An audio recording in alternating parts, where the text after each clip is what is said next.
everyone, and welcome back to the Team JYCT podcast. I am your host, Remy McNeil. Joining me as co-host is the excellent Judgmental Critter. That's me. The ever vitriolic young Kaiser. Over the top vitriolic, thank you very much. It's going to change every stream. You're not going to fix that.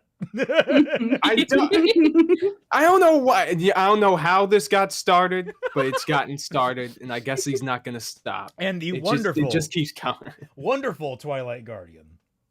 Hello, I am here, as always. Today, we are covering the cinematic masterpiece that is Rebel Moon Part 2, The Scargiver by Zach Snyder.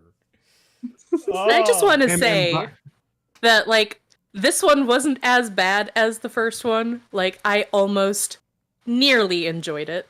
Is that what you thought? Yeah. I thought it was worse than the first one.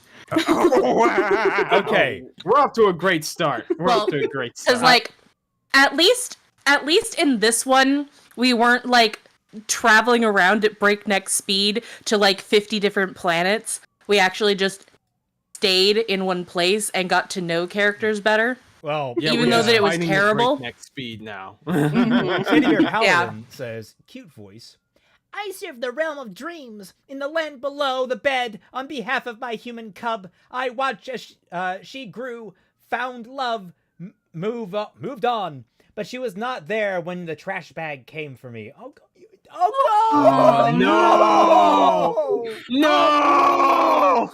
This is the turn I didn't want to happen. This is the one thing we didn't want to happen. Oh.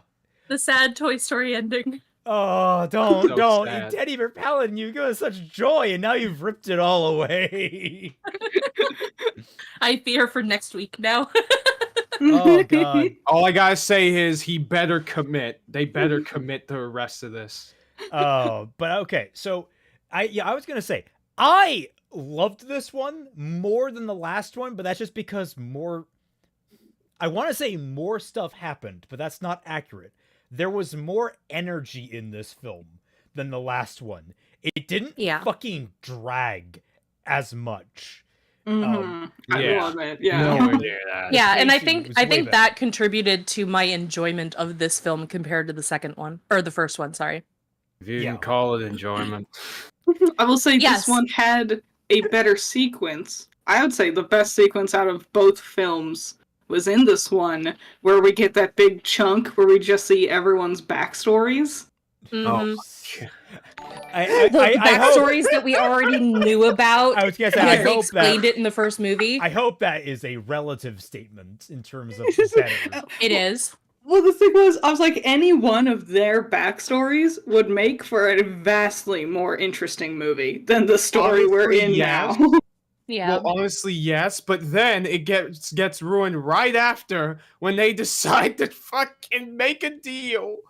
Try to make a deal with the Empire after going through 5 minutes in 5 different ways about why they shouldn't trust these motherfuckers because they're space Nazis. Periodic Pete says, Rebel Moon? Oh, sweet. I thought we were going to talk about A Bug's Life. This isn't the movie about a dick stealing an excessive amount of food from a helpless village at gunpoint because of one character's fuck-up. I literally, as I was watching, I literally said, this is just A Bug's Life if he actually found brave warriors. Buddy, you hit the nail on the head, dog. Oh my god. Okay. It really is, though. Yeah. This is a shitty The painful thing life. is me saying, like, yeah, but it's also Seven Samurai, but yours is more accurate because, like, Seven Samurai was, I mean, it's basically the same. They're all the same story. That and like the Magnificent Seven, all the same story, just different variations. And this is just the worst of all of them. Yes, all right, so to give by far a very honestly brief recap of this entire film, because when I say a lot happens, I mean there's a lot of fighting and action and shit that happens in this film. And no, I'm not caring about spoilers. If you don't want spoilers, get the fuck out.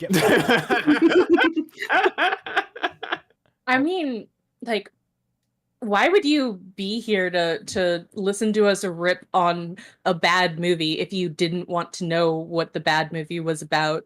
So Yeah, that you what are would be y'all gonna informed? do? Give Zach Snyder money? But yeah, this film it follows up right after the last one, where our brave protagonist, Kora, has collected a team of eclectic mercenary type characters to help fend off the Empire trying to take grain from this village. And basically, the first chunk of this movie is them returning to the village, everyone getting settled in, everyone talking about things, reflecting on their backstories, and then them harvesting the grain so that they can use it as ransom. Sweet, sexy, slow-mo grain harvesting for like an hour and a half. I actually did like that one slow-mo when the grain was being lifted up into the air. Like, that was the only one that I actively enjoyed. Because it looked really nice. I liked the one when like we see the bug on the stalk and it gets cut down and you see them start to harvest, and they used a scythe in a way you're supposed to use a scythe, which is neat to see. Yeah, we were actually complimenting the film for how accurate the how they were harvesting and processing the grain was. Yeah, it was actually quite refreshing to see this movie do things right. So, yeah, we get a sweet, sweet grain harvesting montage, which you'll highlight of the film. You see, am I joking? Am I serious? You don't know. That's the fun part. But, okay, so they do the grain harvesting. They basically have this all ready. They plan their edge of attack for how they're going to try and fend off the military. The military comes down, and essentially they're offered a deal, and we'll get into like the reasons why.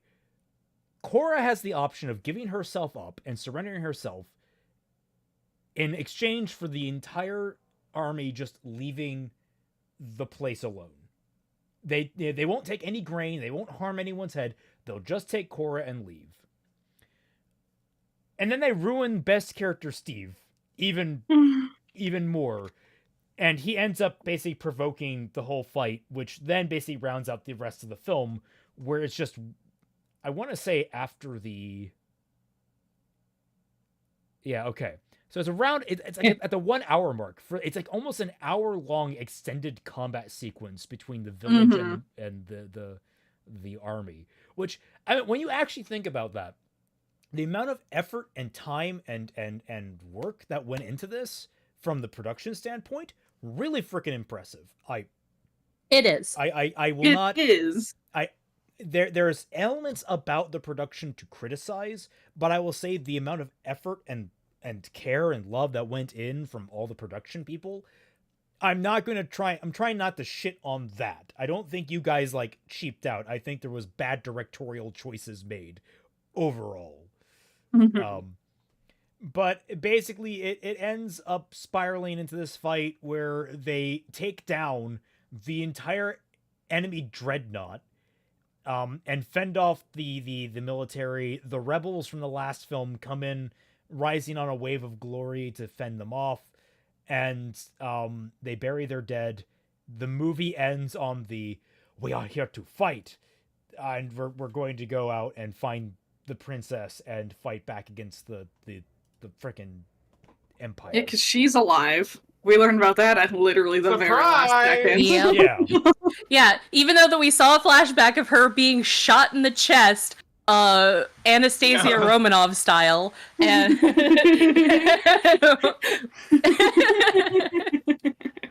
So yeah, To be fair, she's still alive.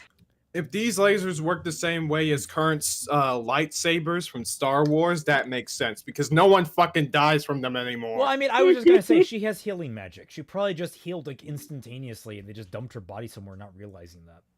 That's really This feels like the Anastasia story, but having your cake and eat it too, because you get you get the idea of the royal family being killed off, but you also get the wondering, like, is the princess still alive and all that kind of stuff. And then the Fox version of, oh yeah, she is still alive after all. She's just living somewhere where no one can find her. Yeah. George J says, finished the last exam for my advanced audit class today. Looking forward to seeing my favorite people dive into Rebel Mud Part 2. Oh, I'm glad to have you here, man. Good job passing. And congrats. Yay! I mean, I don't know if you passed or not, but if you did, congrats. Yeah. So, yeah. I want a full disclosure here. I was thinking about this. We watched this Friday night in the Tundra. And by Saturday, I was just like thinking back, like, what did I do last night? Not a good sign. It's going to come back to me as we scroll through this, but I have forgotten everything except for the most bare bones shit that happened in this film. Honestly, yes. It is. Unfortunately. You gave me the copy because I had to miss a good chunk of the final part of the film because I had to go out and grab dinner. Yeah. But I forgot that you did that, so I never ended up looking at it. Oh my god. It's a really forgettable movie. The best part, my god. So when we're looking at their backstory moments, we see, what's his name? Like Tarlock or whatever. Tarek. The beast. Yeah, the beast tamer guy. We see his backstory, and it's like this awesome noir 60s pinstripe cityscape with griffins everywhere, and I'm like, I would kill for this to be the whole movie. This is the coolest sci-fi setting I've ever seen. The only thing back to the farm. The only part of that I didn't like was like, she chose to preserve the family line as she throws herself off the building. That's not preserving the family line, lady. You can have more children if your adult son doesn't make it.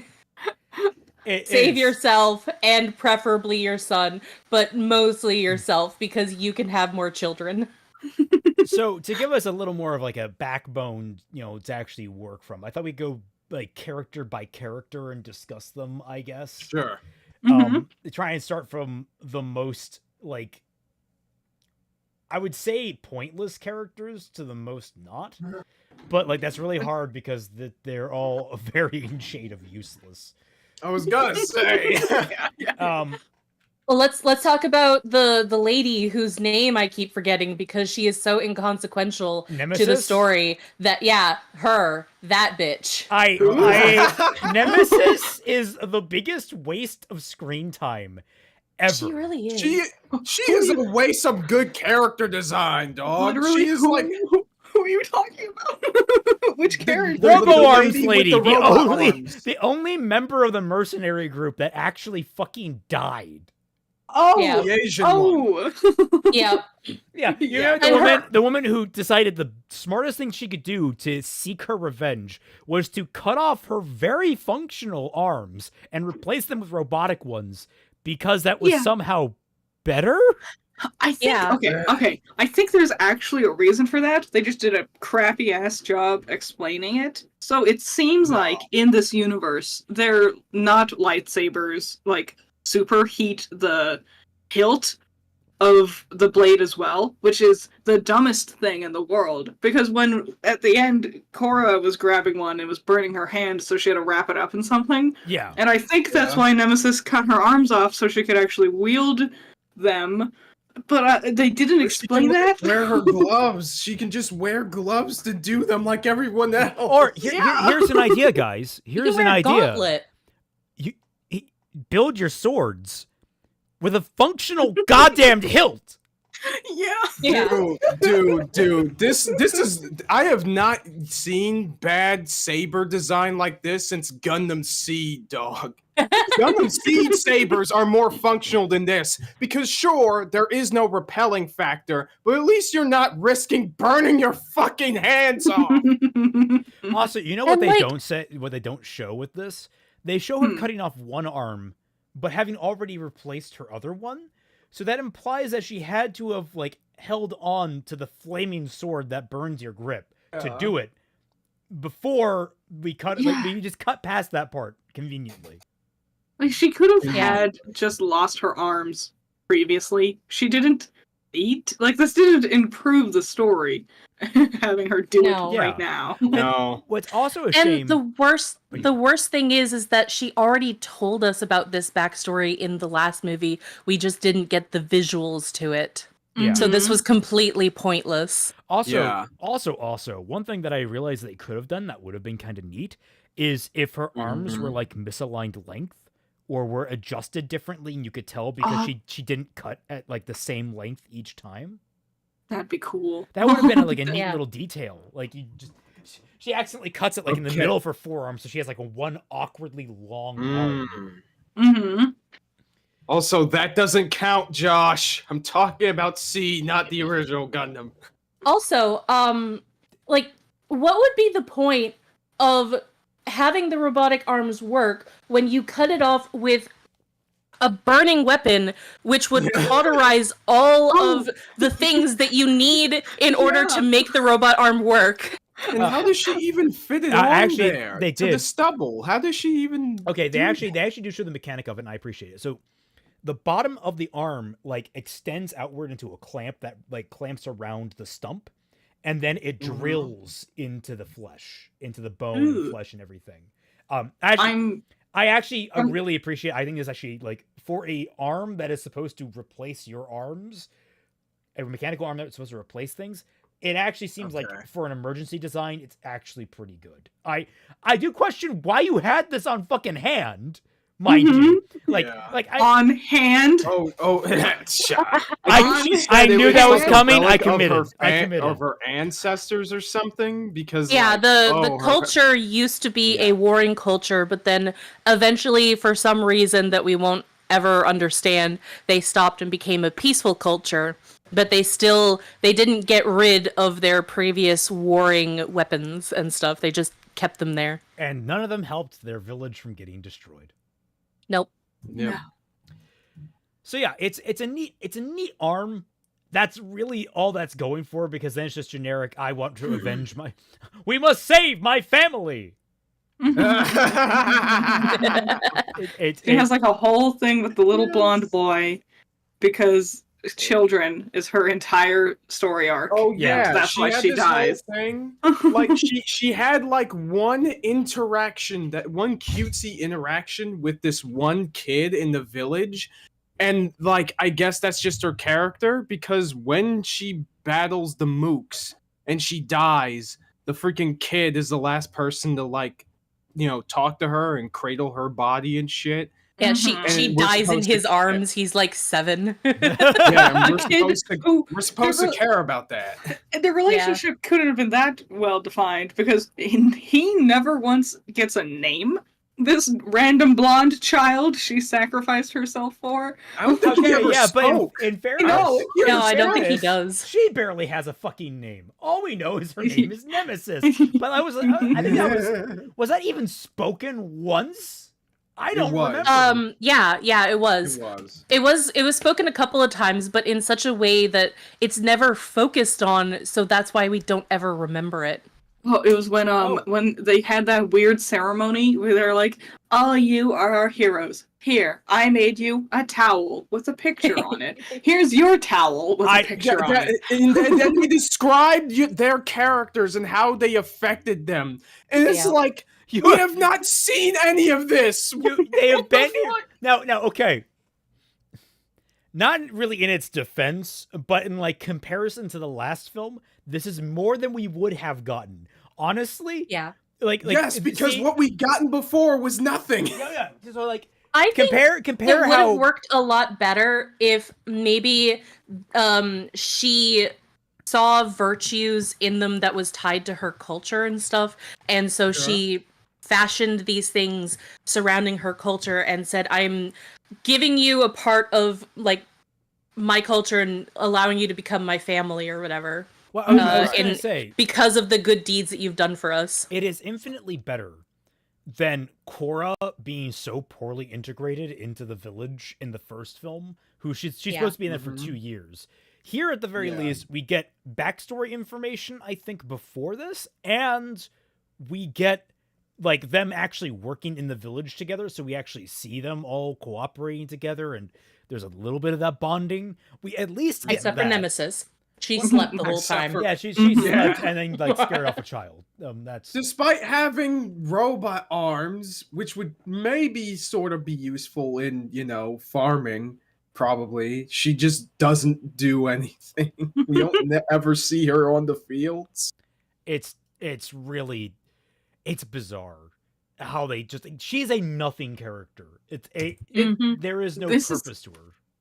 This is gonna sound so wrong, because I feel like the biggest flaw for the films is that they're both way too long, with nothing in them.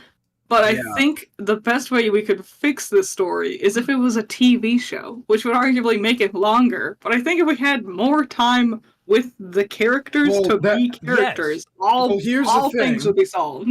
And you are right, but that presupposes that they would be able to use that time wisely. Yes, it does to a certain extent.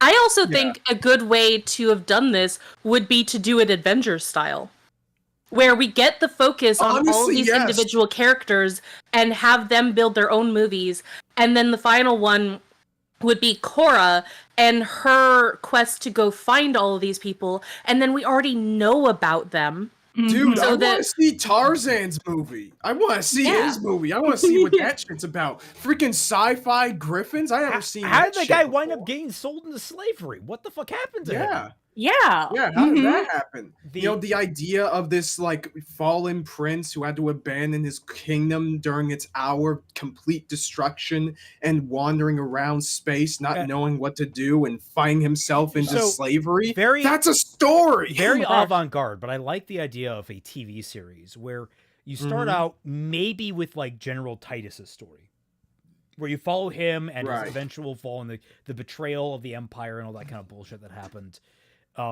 You start there, and that's like 1 hour episode. Fine. Next hour episode, it's Tarek's backstory.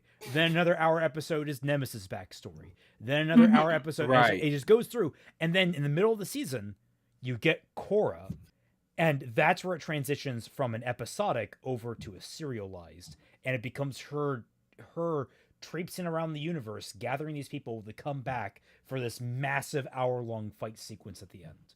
Like, that'd be perfect. That would actually be really cool.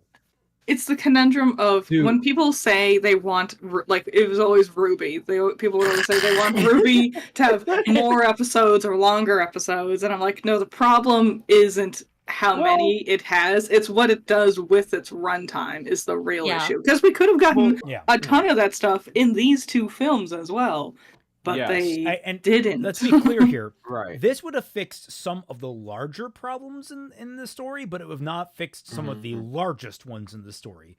Namely, the entire nature of the conflict in general that we're fighting, which is small village, massive empire. So to highlight, in all of the films that we referenced at the very beginning here, where we talked about Magnificent Seven, The Seven Samurai, A Bug's Life. The forces that are opposing our small rural village in those instances, they're typically marauders, rogue cowboys, grasshoppers who are probably the largest in number, but they're still finite. Yeah. This is the Warhammer 40K Imperium. Yes. Okay, fine, great. You destroyed one big ship. You're fucked if anyone in the Imperium learns this, and I have no reason to doubt that people sent a message off saying, hey, we got our asses kicked by a village. Yeah. Yeah, I mean, they obviously would. Like, even if no one shows up, if nobody reports back in, like, say, a week, right? Because I know for a fact there should be a chain of command for this shit going on, and they hear nothing from the guys going at this village, they'd be all like, okay, what the fuck is going on here? And they want to check that out. But, like, it's so bad. There's this farm over here, and there's a giant dreadnought crash site in the middle of it. I wonder where our ship went. They buried it. They buried it beneath underground before. And it they doesn't showed help. up. It does not help that Belisarius knows that Kora is fucking here now as a result of all this. Yeah. So Yeah. and that's another issue that's with the film is that they didn't even want. Okay, they came here to eliminate. Sorry, I need to get my thoughts in order. Rewind to the last film. The reason the Imperium was here in the first place was to weed out the blood axes and wipe them from the face of the Imperium totality, and they stopped off on this planet in order to get resupplied.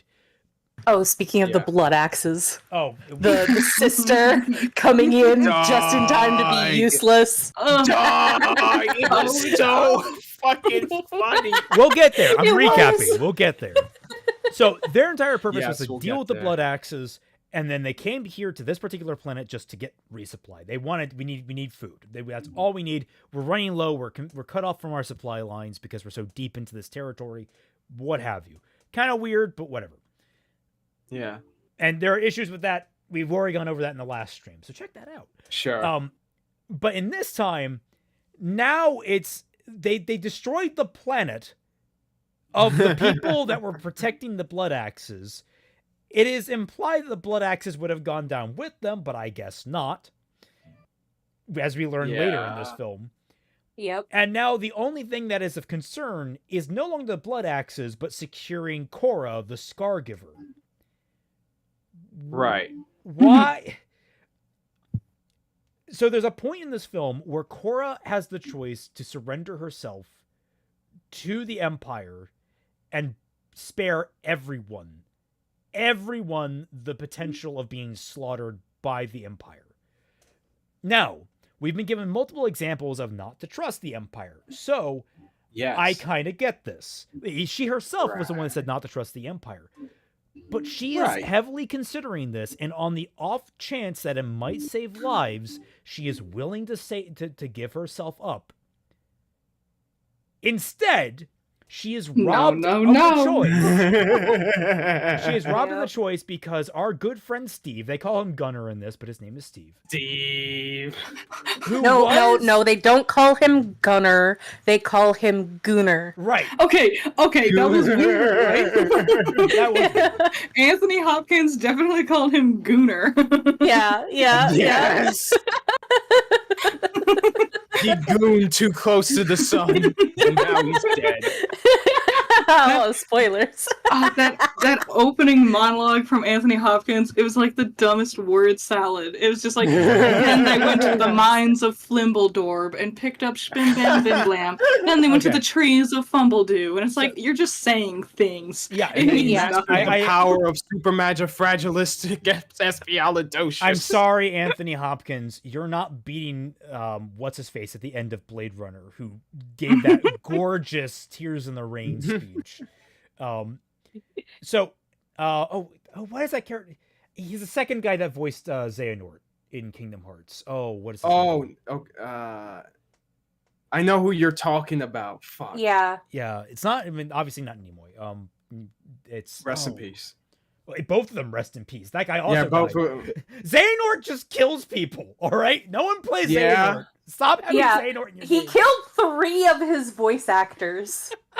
Yeah, his Japanese. Because his Japanese voice actor also died. Yeah. Okay, so I need to also rewind a little bit here because early on in the film, we just fucking speed run the relationship between Kora and Steve. Yeah. Yeah. Like literally in the first 10 minutes. Well, she's having a flashback. She's talking to him, and then we come back from the flashback, and they're in bed. I'm like, oh, you told him the story of the murder of the princess while you were in bed together? Yeah, hot. Yeah. And keep in mind, also- this is the same chick. This is the same chick who went on and on about like, oh, how the Empire had beaten emotion and feelings of love out of me, even though later we find out she had a fiance, but don't worry about that. Also, I love her, not a fiance. Oh my god. And this is even worse because her and Steve barely interacted before this. Yeah, So, I mean, that's everyone. Rutger Hauer, Rutger assumed Hauer. the role after Leonard Nimoy's death, and then Christopher Lloyd assumed the role for the DLC and Melody of Memory after Wait, that. fucking seriously? That was Christopher Lloyd? I didn't realize that. Yes, it was. Oh my Really? god! All of that? So, okay, I need to point out, they ran through, for Kingdom Hearts, for Xehanort, they ran through 3 goddamn Legends of Science Fiction. Yes. That is amazing to me. The casting director knew what they were doing. Anyway, so, Yes. okay. They did. Cora and Steve, they have this little conversation, and then they're like, I kind of want to put my lips on your lips and just suck face. And so they do. And then we hard cut. We hard cut to them just in bed. It's like, all right.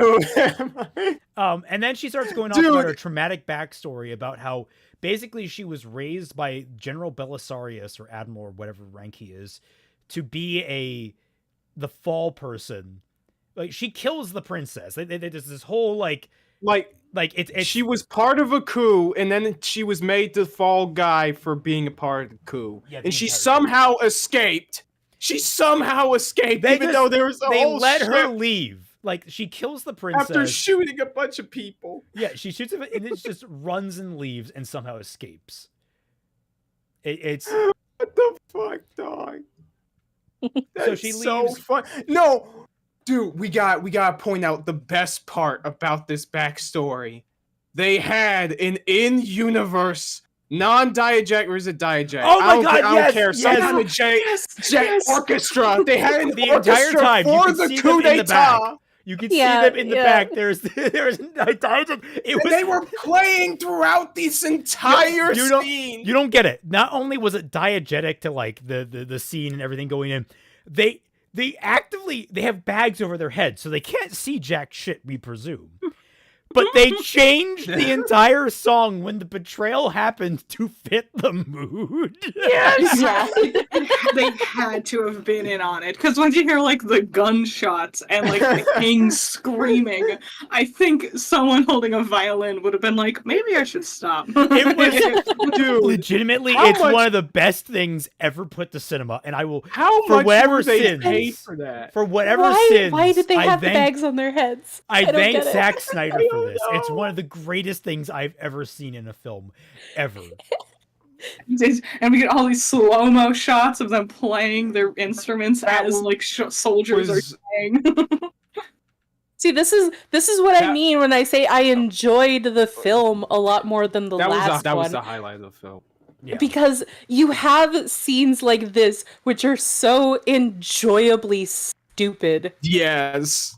Like, dude, this is something that I would expect out of, like, older Zack Snyder films, like Sucker Punch and all that shit. But this is put in the film where you're supposed to take all this stuff seriously. Yeah, it's not some hallucination on anyone's part. This actually fucking happened.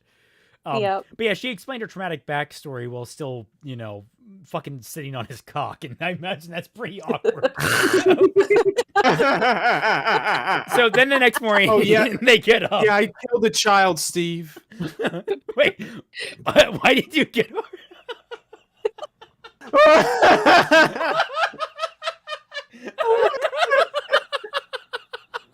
It's the look of a man who was not paying attention to her story. Totally not. Well, he had to not pay attention because he would be able to stay hard after that. Kora's insane post-nut clarity. He's like, I think I made a mistake.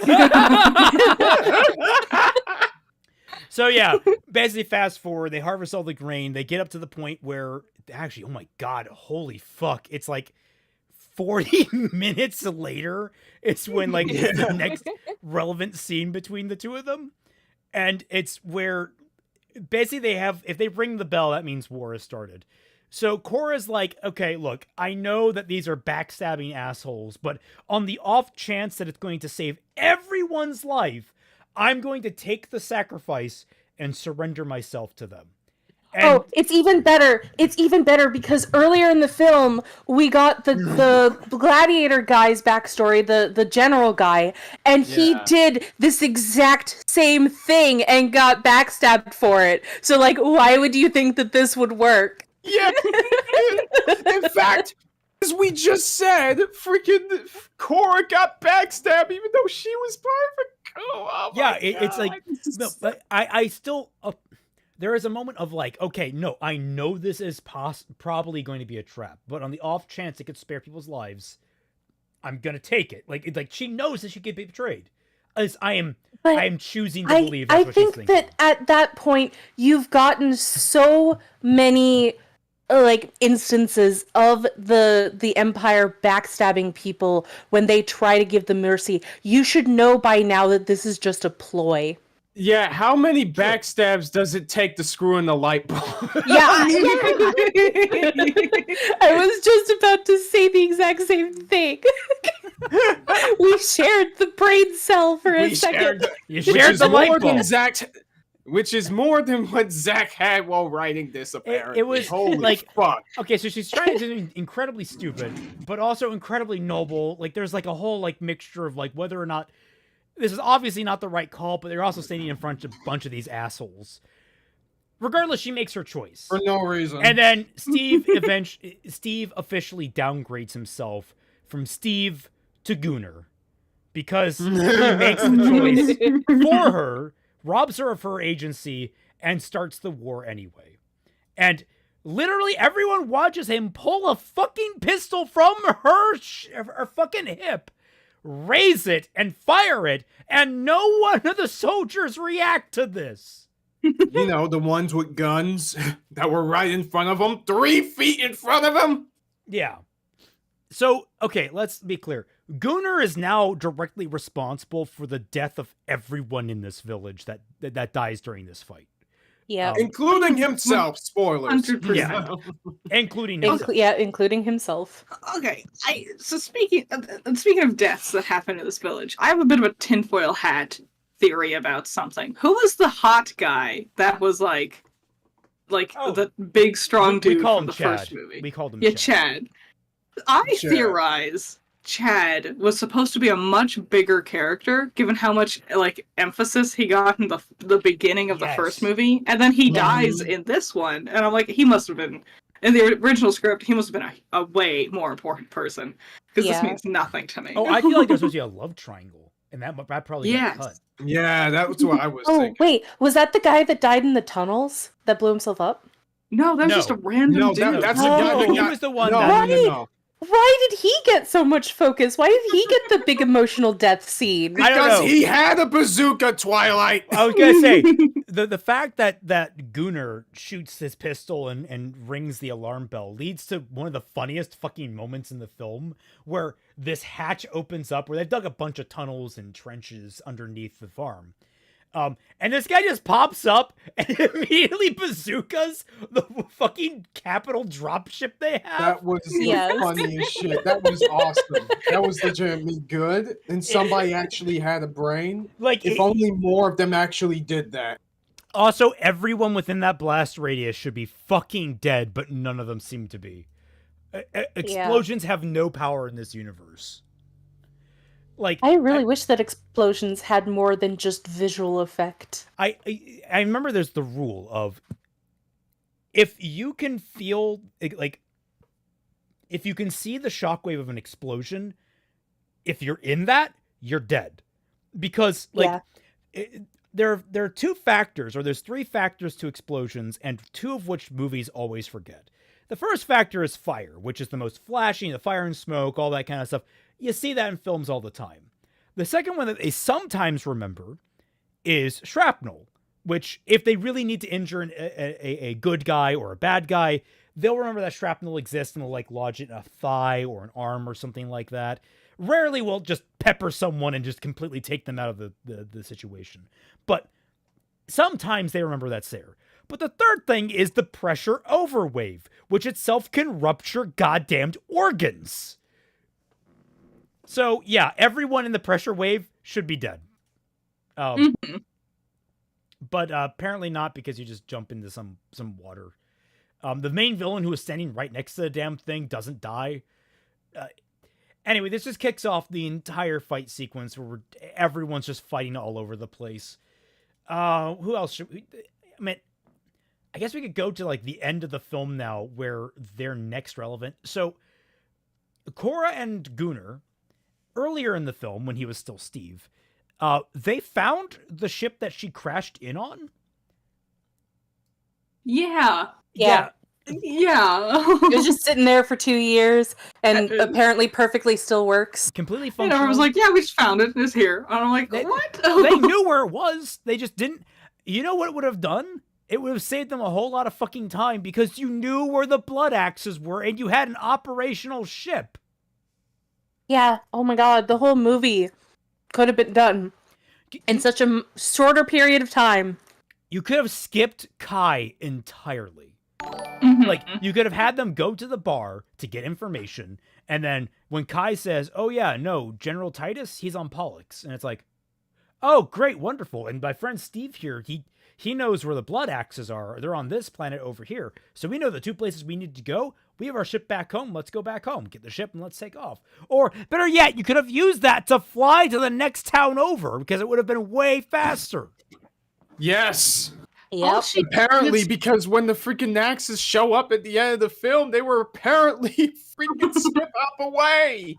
Also, her plan with her ship was stupid. So their plan was to just, because it's like an enemy ship, so they make it look like it's been damaged, so they can sneak on board, so they can like destroy the enemy ship from the inside. And I'm like, you know what would be a cool way for you to do that? If you just let her get taken by the enemies in the beginning, like how she was going to, Gunnar. Yeah. I will say, it's a stupid plan for a number of reasons. Like, the most sensible one is, do they not have markings on their ships or call signs or anything like that? Like, there's no identification attempt. But No. I will say it leads to one of the more interesting elements in this film, like the genuinely intriguing ones, where they get in contact with the tower on the main dreadnought, and immediately they're like, don't worry guys, get in here, we'll get you medical assistance, we've got your back. It's like the nicest goddamn people on the planet. They're so on board with helping these injured soldiers. There's so much camaraderie shown that it's like, I'm looking at these poor guys, especially when they drag off the quote unquote injured Kora and Gunnar into the elevator shaft. Yeah. I am genuinely sad when they get into that elevator shaft. If I can scroll up to that point. Hi Nemesis, bye Nemesis, whatever. Who? Exactly. So they get into discount Alita, yeah, whatever. So they get into the elevator shaft, and these guys are like, oh, the pulse is very low, we got this, and then they recognize her, and she kills all of them. And admittedly, the most well choreographed fight in this entire movie, and it lasts 5 seconds. It lasts 5 seconds, but that's all it needed, and it was really cool, very efficient and very logical. But I feel really bad for these guys. So, yeah. Isn't that actually a war crime?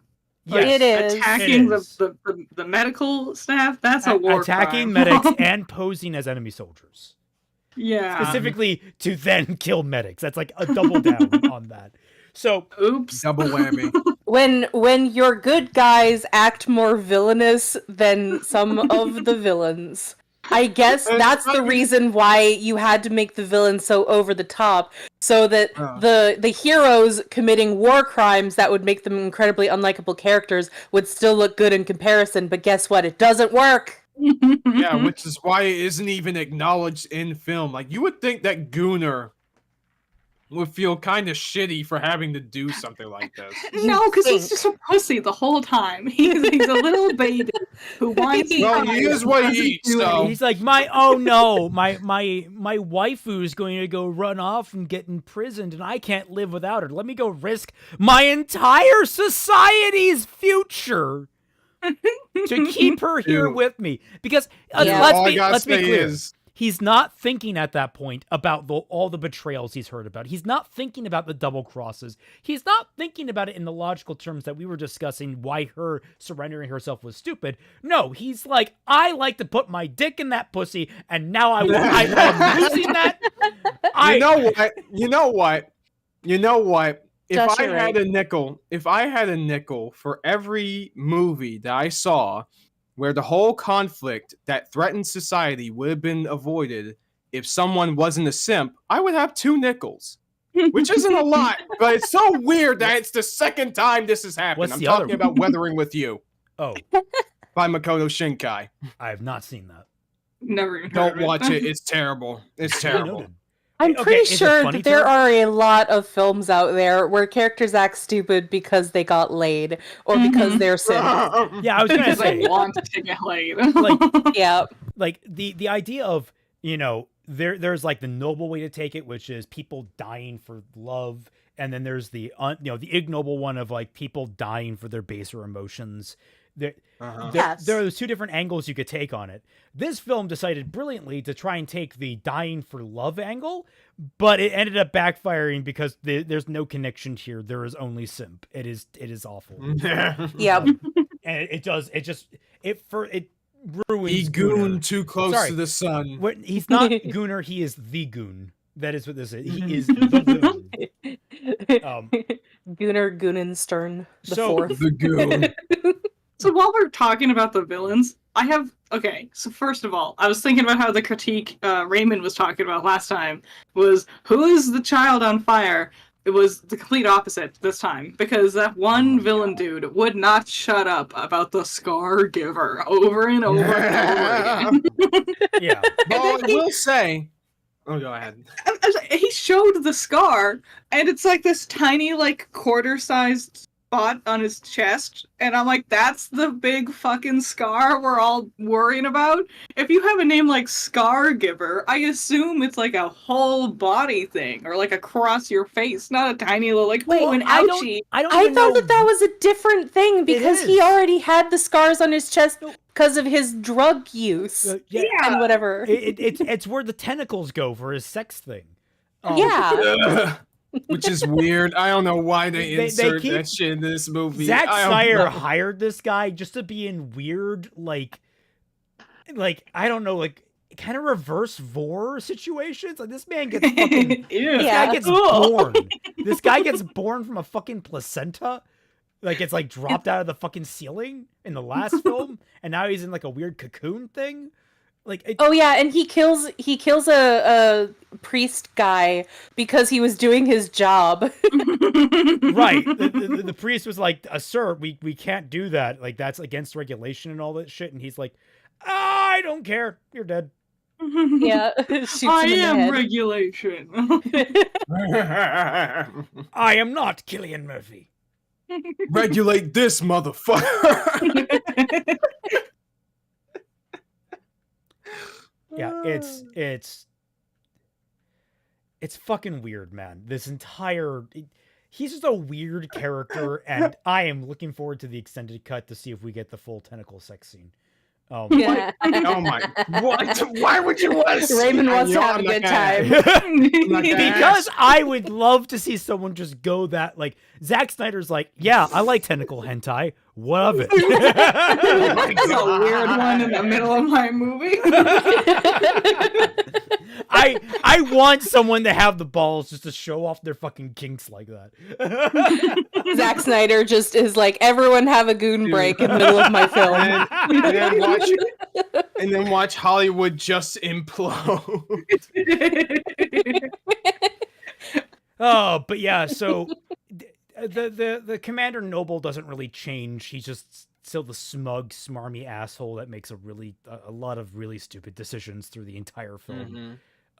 He actually doesn't show up too much, actually. He's mostly like on the bridge and shit.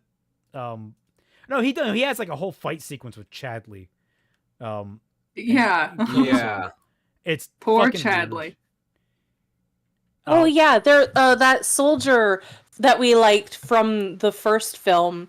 He also makes brief appearances in this one, and there's a red herring where it seems like he's a double agent or something, and then I don't think that went anywhere. I think that he was double agenting the double agent thing. I completely forgot he existed. Yeah. Yeah. But I remembered because I thought that was kind of weird. And then we see him fighting alongside and like killing his fellow soldiers. And it's like, oh, okay, so like that where you're like calling home and telling them information about the village and stuff, that was basically just you pretending to still be part of their part of the empire when actually you're just turned over or whatever. I don't know. Beats me. Okay, I got a good picture of it now. Or he's playing like the extra long game. So Kora and Steve split off. What is Steve doing during this time? Because I don't fucking remember. Literally just trailing around, going like, wait, oh, he was standing by the ship. She was like, I'm gonna do all the actual work. You stand by the car and keep the motor running. Even though they just left off of the freaking elevator, so he could have helped do some damage somewhere else, but nah, he had to stay in the ship. I mean, admittedly, what she does is really fucking effective. So it is. Well, until she starts. So, okay, for context, after they escape from the elevator shaft, they Kora goes into, I guess, the main engine room of the ship or whatever. Yeah. And she does the smart thing, which is planting bombs on it. It has a face, by the way, because Warhammer. Fuck it. Anyway, so she puts the bombs on it. She's timing them. Cool. So all she needs to do is just leave, right? Yep. No, because she jumps down and starts shooting and killing the workers who are just throwing coal into the engine, which I'm not sure how much sense that makes, but more war crimes, I'm gonna say. Also, yeah, it's really weird because, like, yeah, there was a guy that had walked on there and spotted her. She shot him, but instead of just running down the pathway to escape, she just jumps down and starts killing people. Also, a few things of note. With her new buzz cut here, in these scenes particularly, she's very reminiscent of Ripley from the third Alien film. So I wonder if that was a stolen inspiration. And also, this... Yeah, I got Geiger from this face thing, personally. Yeah. Oh, I was going to say, either Geiger from this face thing or Warhammer, easily. Like, the engine, for those that couldn't see it very clearly and we're looking at it now, is the central pillar of it is like this, like, very nicely made statue of a head that has like an open mouth with all the wires coming out of it, and these eyes that are functional. I don't LED light ups, baby. Also, party in the war room. There's this guy who's just like casually ambling into the room, sees someone that probably shouldn't be there, and he's just like, "Oh, hey, oh, you're not supposed to be here."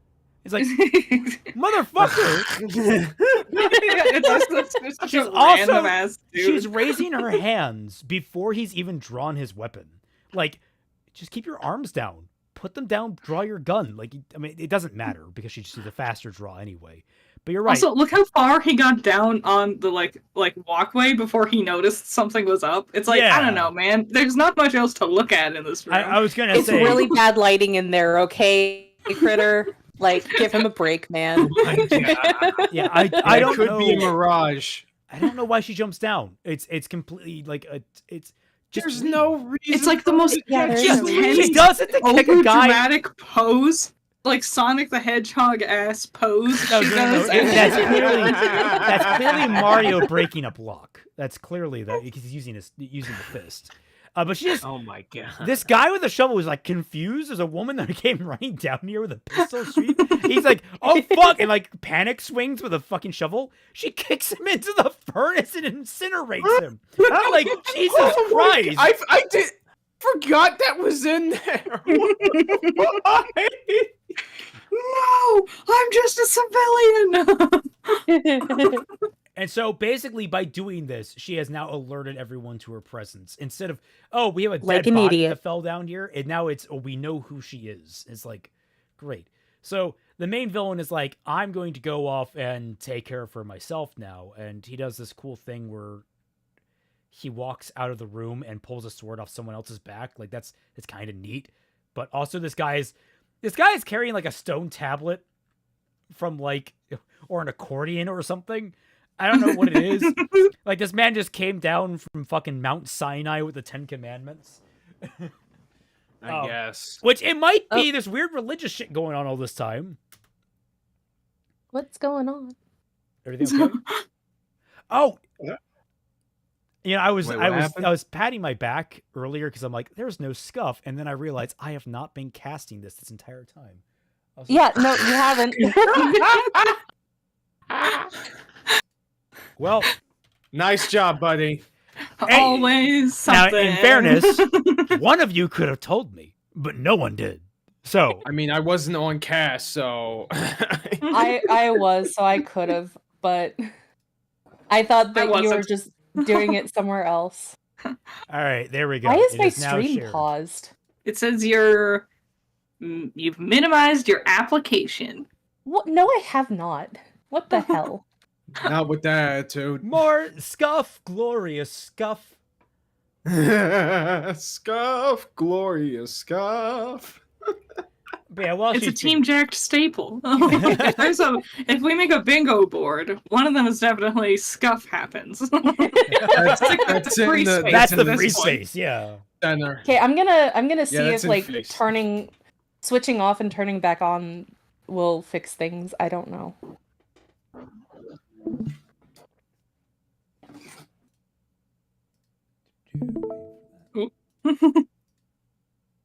Does that work out?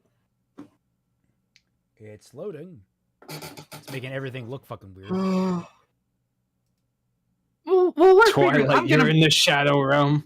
I'm gonna babble about something else that bothered me. A weird little thing. It was at the end when Noble shows up to fight Kora. And like we see a shot of Gunnar standing there at their like airship ready to leave. And then Noble comes up to Kora and like what I thought was a completely different section of the entire airship. Like the entire like building. And then suddenly Gunnar shoots Noble. And I'm like, oh, we're right next to him? That and was he not somehow well missed. yeah. And he somehow missed. Look, you had 3 feet. Yeah, I was gonna say we have the whole situation again. He was 3 feet in front of you.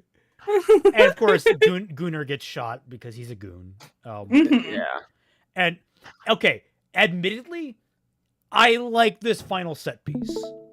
The idea of a fisty cuffs combat fight with swords and guns happening while an entire spaceship is crashing and you're in the fucking hangar bay as it's crashing down and things are sliding all over the place and shit's collapsing. It's actually a lot of fun. I really like it. This fight was actually pretty decent. Mm-hmm. I saw someone on Twitter be like, "This movie's so cool," and it was just a clip of an action sequence, and I'm like, "No, we've been there. We've been through those trenches. A cool action sequence does not make for a cool story." Pretty much, but you know, it is what it is. People are always going to say things like that. Also, Josh Thomas More News says, "I petition that we make a new jar for Raymond for when his stream scuffs." No. We'll be rich in no time. See, the problem is that's like every fucking stream that isn't simple like freaking face cam or whatever. Like when you're juggling 3 people's moving avatars, your own moving avatar, a chat alert, and the actual thing that you're trying to cover. There's a lot of things that can go wrong always. Yeah. Clearly. As you can see, we have everything under control. I'm just gonna turn you guys Is off this for a not little the bit. screen of people who know what they're doing? That looks weird. Okay. Absolutely. We'll go back to hell briefly. Oh, wait, I gotta take this thing out. But yeah, so this fight is cool. It's not. I mean, okay. I should also clarify. It's not well choreographed. Like the actual blow by blow is bad, but the concept is there, and there's some of the execution too with the visuals. But there's a little energy to it. There's energy. There's energy. Like I'm not going to deny the energy. I just don't think it's very well choreographed. There's a difference. Right. No. Yeah. It's the best choreographed fight of the movie, but that's because every other fight is just slow-mo. Yeah, Slow-mo like running. in the Nemesis fight where they abuse the hell out of it, and like there are several There we points. go. It's like the Last Jedi throne scene where there were several points where the freaking guys could have just sliced or shot her, but they just don't because they're waiting their turn in the There's- movie turn-based combat scene. My apologies, everyone. I had to restart the entirety of Discord in order for me to work again. Dang. Oof. Scuff has been solved, though. We Yes. live. Yeah. We're Yes. And now I'm streaming on cast, so if you guys just get to the cast, we can. Perfect. Nice. Um, Also, there's this one shot where we see like their bridge, the little rink-a-dink, stupid little bridge that they have in the town, and it's in slow-mo, and you just see all these like beams being shot in either direction, and I said out loud, you never realize how bad beams look until they're in slow-mo. It's not a very Yeah. interesting bullet to look at. It's just a line of light. Yep. It is. Oh, I'm trying to find it. Like, there's this part where there's a lull in the battle, and they think they've won, and it's really fucking stupid. It's like, why would you think that? It really is. So yeah, to finish off what happened inside the giant dreadnought, a lot of the villains are escaping. They're trying not to die. Our heroes managed to kill Noble, ostensibly for good now because he's been run through with a sword. But fuck if I know. Maybe he'll come back in the future. I would love. Possibly. He got decapitated though. Dude, come back with a spider droid body. That'd be. I mean, They true. They could Palpatine this. He could have clones. yeah. Just wait till they introduce the Oh my clones. They made clones. So man. I mean, No, maybe, they cut him in half, pretty much. Well, it's and then it's decapitate implied. him. It's implied. Yeah, there's it's not really anything on screen. Imagine that's going to be the R cut. But I was going to say, Gives Gooners one moment to do something. I want if there's more of these, because I want more of these, because I love how stupid these are. I want Noble to die at the end of every single one, but then come back somehow. They just he is the fucking Jason Voorhees of this franchise, and I would just adore that. Just like how you wanted Jose to come back after every single episode. Yes. After like Data 7 killed him. We just finished watching Cyber 6, and I was like, I would want at the end of every single episode Jose to just get absolutely torn apart by Data 7 the Panther. Just absolutely, like, I don't know if anyone remembers, like, there was a creature on, I think it was the werewolf in Courage the Cowardly Dog, where it would like bite into something and just thrash back and forth. Yes. I wanted that to happen to Jose in the mouth of a panther at the end of every episode, and then just inexplicably come back. I've heard I don't know if they're like going to happen for surezies, but the idea was there was going to be a video game, and there's also going to be a comic series. I don't know if they're actually going to work out, though. I would love to see what the video game would look like, because I imagine it would be a budget game. That'd be hilarious. It would. Yeah. And I would also love, because I know that Zach wants to make like 6 more of these, and I'm like, all right, man, I'm here for this. Come on. But you know what was my favorite? They kept playing this one song, like in the beginning, especially. It is just this one like operatic, kind of goofy ass little song that's trying so hard to sound big and sweeping. And every single time I'm like, why are we just doing this one song over and over again? And then I realized, oh, this is the same jackass who every single time Wonder Woman did anything. I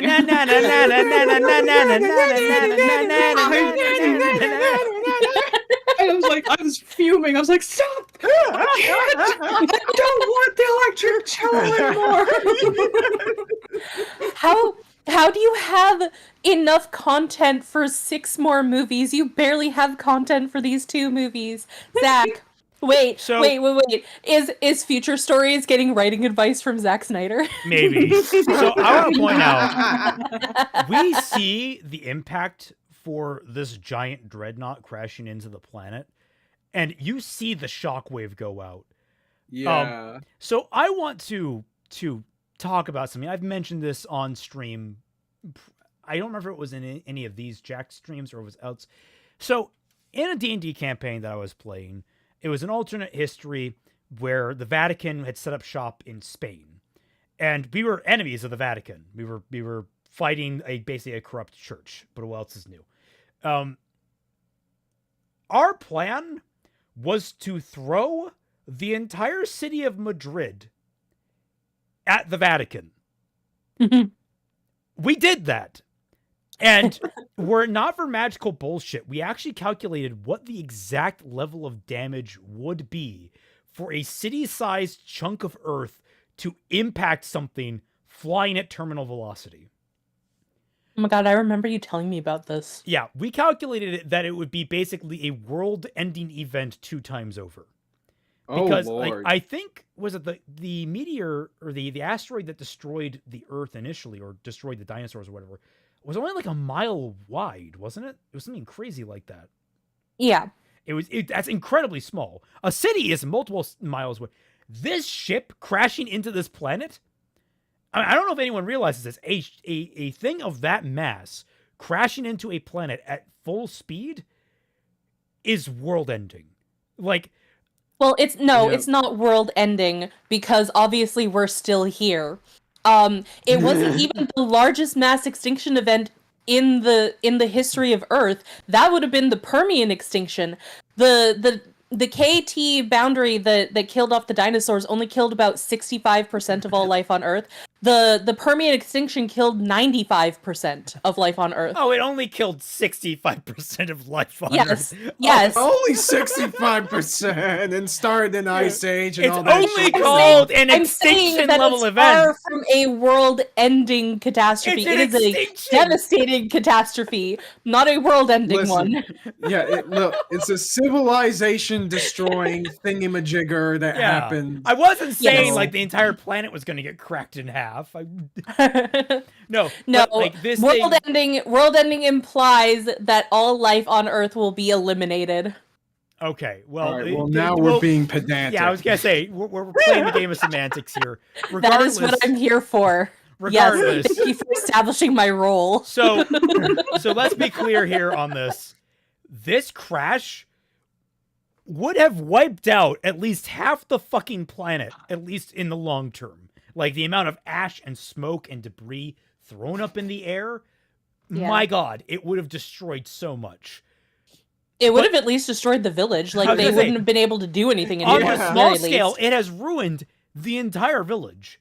All of your fertile land, if it wasn't already wrecked in your process of arming yourselves, protecting yourselves, and defending yourselves from this onslaught of robots and men, like if that didn't ruin it, the fucking giant fireball that launched huge plumes of dirt and earth and you know, all fucking tons of like chemicals in the fucking air. Yeah, no. I'm sorry. The shockwave alone should have brought down every single fucking shack within like a 20 to 50 mile radius. Listen, Zach Snyder spent all his time researching grain harvesting. He didn't have time to learn about physics. Keep in mind, also, keep in mind, this is the same dude that after the whole final battle in Man of Steel only said that about, oh yeah, a few thousand people die. A few thousand? Are you serious? Only a few thousands after a battle that big and destructive? Get the fuck out of here, dude. Yeah. Okay, you know what was the thing that pissed me off the most in this movie? What? Fucking Jimmy, the stupid robot. Okay. We will get to Stag Lord. Lord. We'll get to Stag Lord. C3 Yoda over there. Because let's round out Gunnar here because he rounds out pretty quickly here. They escape on a drop ship in the nick of time. It's very exciting. Doesn't make any sense. Whatever. Is it? Is it exciting? Did you not? I think that's debatable. Let him be sarcastic. Exactly. And then we get this absolutely heart-wrenching send-off as Gunnar dies, bloodied and sad, and is like, oh, I'm going to stare up at the sky and bleh. And then like the remaining Imperium gets fought off by the Blood Axes, who show up at the last minute to be like, "Hey, we helped too. We get credit for this. We can put this on our advertisement." They pulled in America. Yes. We're the heroes, yay! Oh, also the one alien we fucking see in this film is just in a cockpit in one of these shots. Yeah, I was like a jump scare. I was like, a monster. Oh yeah, this is a space story, isn't it? What do you mean there's aliens in my pseudo fantasy story where the only thing that we got to see were purely fantasy creatures like griffins and spider anthropomorphs? Okay. God, I missed Star Trek. Yeah. So yeah, we can now talk about Jimmy, otherwise as we called him, the Stag Lord. Please go off. I hate him. I hate him. Oh my god. Okay, so he shows up at the end and it's like this big ol' ooh, he helps save the day. And he does. He saves the day. He kills everything. He stops them all easily with no damage whatsoever to himself. And I'm like, why did you wait so long? Dude. You could have, because you've been dicking around staring at everybody from the rocks for this whole movie. Why didn't you jump in at the start of the fight? Yeah, he was like freaking Tuxedo Mask with how useful he was in most of the movie until he actually shows up and does something. Hey, also, I need to ask, we never get an explanation why he's wearing what he's wearing, do we? No. He just Well, shows up character's wearing this backstory shit. I wanted the most. But like, you're right. At the very beginning of the film, they go up, they store the fucking spaceship when they recover it. They store it in a waterfall cavern, which automatically gets some points because waterfall caverns are cool. And we did make a note that the waterfall looked kind of fake. So I think I was right when I said that it was man-made. Yeah, it's possible. Yeah. It's so they have all this going on and they encounter him and he's like, you're not going to win, so I'm just gonna like sit it out and not do anything.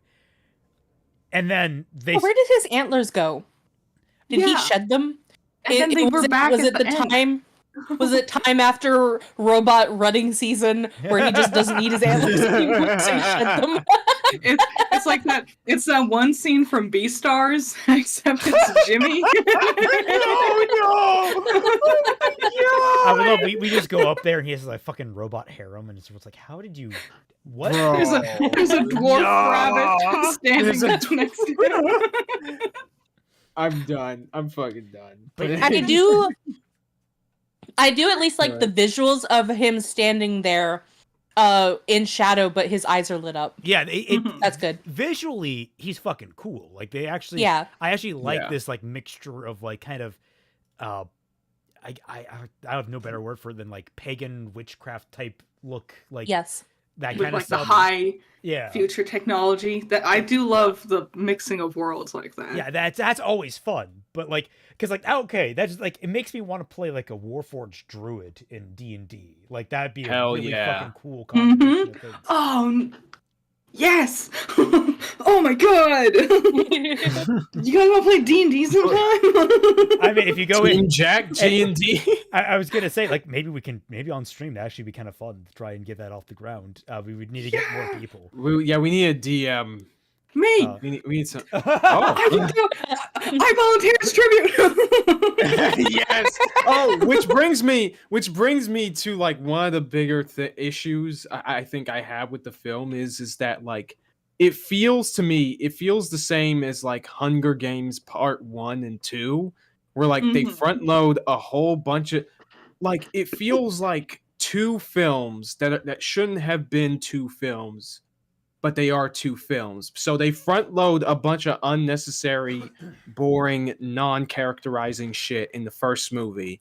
And they have all the distracting, actiony bullcrap in the second movie. It feels like that same sort of formula. And it's even worse here than in Hunger Games. Oh, easily.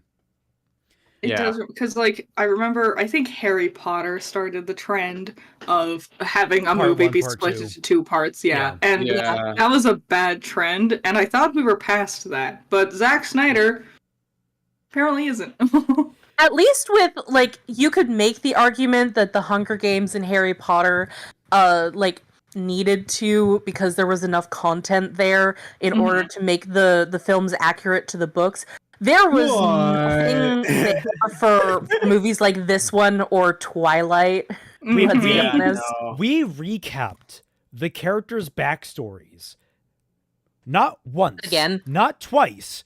But three times. times! Once at the end of the last film, once at the beginning of this film, and then once again in the middle when everyone's talking about their backstories, with an interlude in between with characters being like, you represent this thing. So we're being informed of character traits, not shown them. It's the Ren scene from Volume 5 all over again. Yes. Well, it's because the only characterization they get is their backstory. They don't talk to each other. There's one weird moment. It's weird because it's like actual characterization. It's when not just Ruby that we hate. It's also other stuff. As long as it's bad. It's when after they've all told each other their backstories. And Titus looks over to Kora and he's like, "Do you have something you want to tell the class?" And she's like, "No." And he's like, "Are you sure?" And she's like, Titus is drinking water because he doesn't want to drink beer because he's worried about everybody." And they're like, "Oh, Titus, you care." And I'm like, what are we doing? Oh, Yeah, what the characterization. Fuck is all this? Personalities. Oh my god. Oh my god. But it came off so stiff and unnatural to me that it's just all like, okay, are you guys just aliens now?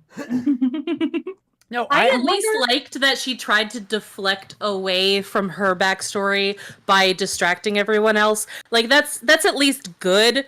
But it's like one small grain of goodness in a pond of bad. Why doesn't she tell them her backstory? Yeah. It's like everyone here has a tragic backstory, and you being like, oh, I was like, groomed into becoming the fall person for the coup that led to the Imperium settlement, and now they want my fucking soul. Like, it's especially dumb because she told the backstory to Gunnar when they were having sex, and I'm like, you could have just put that into this scene and had her be like a part of their character development. No, wait, hold on. The reason why she doesn't do that is because it would ruin her kink. It would make a lot more sense if the reason why she didn't tell everyone is if there were lines from each of them about how, like, sad that they were that the princess had died because she was the savior of everything and all that. And, like, if there was something there to make her question whether or not she should reveal herself to all of these people and, like, make them distrust her. Right. Yes. This goes back to what I always point out in these streams. It feels like I have to make a jar just for that. Hey, Kaiser Shonen mentions the writing tool emphasis for the upteenth time. The reason why this is important in regards to characterization is because when you try to emphasize an aspect of a character, you gotta make it natural as to give an audience a framework as to why they would make a certain decision. So Kora, up to this point, has gotten no emphasis in regards to not being able to tell her story. And like you said, we have the banging scene with Gunnar, who she only really interacted with, let's be honest, movie times like maybe 20 minutes, and that's being generous. So she's all talking about herself in those 20 minutes. Exactly. So your brain makes the connection that, oh, well, if she's willing to do that when the script itself is so freaking thin, surely she would have no trouble telling it to these people here. There's also that's not what happens. There's also like the missed opportunity is everyone's talking about their backstories, and one thing that doesn't happen is that no one's reacting to the backstories. Yes. Like, yes. And so the idea of a whole slew of reactions. Imagine, okay, Nemesis' whole thing is about being a mother that lost her child. Can you imagine working alongside someone who shot a child point blank? Like, can you imagine like Nemesis being like, "What the fuck? You were the scar giver?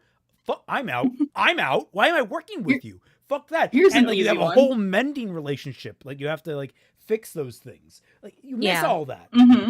Here's an easy one. Nemesis is the whole thing who is a mother who misses her child. Tarzan, or whatever, Tarlock, Tarek. him, his whole thing is that his mom jumped off the building to end, so maybe it'd be like, OMG, I'm a son who doesn't have a mother, you're a mother who doesn't have her child, we can maybe connect. Now I'm imagining Tarek just swaddled and she's like cradling him. With her robot arms. I was rewatching the live action One Piece yesterday because it's great, and it was one thing that really, really impresses me with that isn't just the words the characters say, it's the silence between their lines. The acting that the characters have between lines of dialogue is so amazing and says so much. And this movie is completely vacant. My of God, that kind of thing. I know people have harped on my writing, and it's a criticism I've taken to heart and tried to like cull. But there is a reason why I use ellipses so much in my writing, where characters trail off and things go quiet. It's another thing that like there was a silence lingered between them, that kind of thing. I love a good silence because in that silence you can convey so much. And my problem as a writer when it comes down to prose is that I'm a much more visual type guy. So I try to, it's very hard for me not to like describe everything kind of in a script format. And that's like a hard battle to fight myself. But like, like the main issue when you're doing a lot of silences in book form is that you don't get the benefit of having the actors or the cartoon characters emote. So you have to put that all in. So having, like, especially with me, because I am, like, well, Kaiser also, but, like, I'm autistic, so I have a hard time understanding, you know, what these subtle things mean, like silences is like, okay, but what does that mean? It could be like 50 different emotions. You have to tell me what those emotions are. You have to tell me what clenching the fist means, because that could be anger, that could be frustration, that could be I'm trying to comfort myself by distracting myself. So yeah, it could be constipation. I don't know. You have to tell me these things. Or maybe I'm mad at DW. Who knows? So like there is a different language that has to be conveyed between movies and TV shows and something that's non-visual like a book. So like this is why I keep saying like there are different languages and you have to translate them. These are different languages and you have to translate them properly, and that could be a problem when you're a movie guy who starts to write a book and then your entire book just sounds like it should be a movie. Right. Is that a dig at me or is that someone else? No, that's a critical drinker. Oh, right. Oh my God. Wait, is that how it went with his book? I heard he about apparently has written like 30 books, and one of the more recent ones, another small YouTuber read his book and reviewed it, and she said the main problem with the book is that it's not a book, it's a movie in book form. Well, yeah. That's interesting. I would, because I hit or miss with him. He has some good takes. He has some bad takes. I would be interested to see what his writing is like. I have another tinfoil hat theory about something else in this movie. So the other girl who was like the second in command to the Blood Axe brother, she's in their squad. I theorize she wasn't originally in this movie, or at least maybe they had to do reshoots and maybe had to replace an actress or something, because all of her scenes feel weird. She's usually framed by herself when she's talking. Like, you won't see her, like, sitting next to others. And lots of times when she's talking, we'll hear her words, but she won't be on screen. We'll be looking at other characters while she's talking off screen. And it happens like twice throughout the movie. And I could be crazy, but I'm like, was this a different person originally? It's just her. I don't know. She gets her own unique backstory, and it actually looks pretty cool. Though I will point out that this is another thing that's very clearly stolen from Mad Max. That's Immortan Joe's fucking rebreather. And the whole like industrialist type feel, which considering that they're all like fucking like they all have the face paint, it's like it just feels like the entire Blood Axe thing is just Mad Max world. You could actually see her face properly, and she actually looks like a person. And then I don't know what she did. Like I know like she cut her hair, but she has like this, I don't know, like face paint throughout half of the times that she's on screen or whatever, or you don't see her very well in the lighting, and she looks like a completely different person in the backstory. It's like, oh, you have freckles. Oh my gosh, you have blue eyes. It's weird. Oh, so yeah, we never really actually finished talking about Stag Lord. Stag Lord, no, he literally just shows up halfway through. Not even halfway through. He's like near like the last 10 minutes of the fight where they're about to get wrecked by one of these walking tanks, which is just a, what is it called? Tachikomo? What is it called? The robot from... AT-AT. AT-AT. Well, no, it's not AT-AT. It's actually much more reminiscent of the ones from Ghost in the Shell. Tachikoma. Tachikoma. Yeah. It looks like those almost like exactly. He shows up, beats the ever-living shit out of everyone, does not get injured in the slightest. He takes a few shots, and we've seen he's like bulletproof. I don't understand. I don't understand. Like he blows the fuck out of it. He loses his horns. He has a smaller crown in these scenes. Was the book by Drinker you mentioned called Dark Harvest? I just want to know if I should bump it down on the read list a bit or remove it entirely. Yes, the one that she read was Dark Harvest. This is a YouTuber called Ian Kirk Patty Cake, by the way.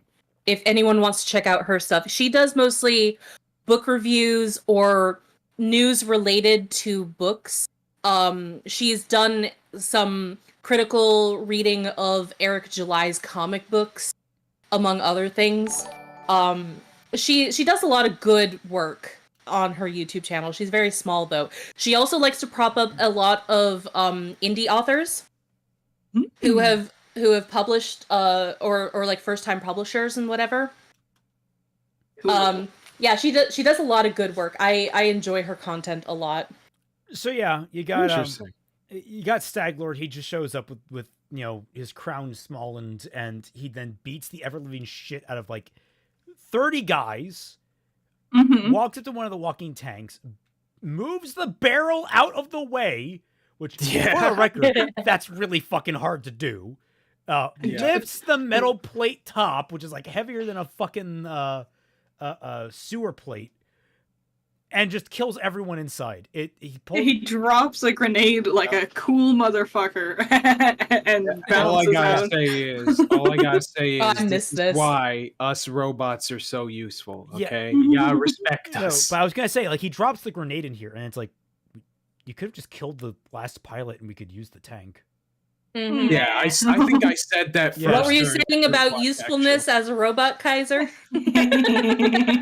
All right, to be fair, there are a bunch of other ones during this battle that they could use as well. So they could still be useful, you know. It's silly. You can't use a tank to grow grains. Of course What could they possibly do with this? I don't know, possibly defend themselves from the inevitable fucking retaliation the Imperium is going to launch on them for killing a fucking admiral. Nah, it'll be fine. It'll be fine. We'll just find the dead princess and there won't be any problems. Yeah. So at the end, so Jimmy joins the team at the end, along with the Blood Axe sister. Because he learns that the princess is apparently still alive. Who says that, by the way? I'm trying to remember. I don't... Oh, Titus? I think Titus said was it Titus that said that she's alive? Maybe. Was it? I feel like it was. Was it the Blood Axe sister? I don't remember. I don't remember either. Really None of these characters are distinct enough, and I don't remember their position. Like, it was so pointless. I was disappointed because I was like, I'm fine with trading in Gooner for a new character, But I am bummed we lost Nemesis because I liked her lightsabers. You don't miss her, you just miss her lightsabers. Well, It I is can't Titus. miss It any is of these Titus. characters because they have no personalities. It is fucking Titus, and he did know. And so that's the reason she Why? didn't tell them. That's the reason, is so we could get this plot drop at the very end and alleviate her guilty conscience only after the fight has been had. Why didn't Titus, if he knew that the princess was alive, you would think that he would use this as a sort of rallying cry for the people or something. Why the fuck didn't he But do then that? we wouldn't have a cliffhanger. Aren't you so excited to see the next okay. movie? I'm something for the next movie. And maybe not excited, but it's something. Okay.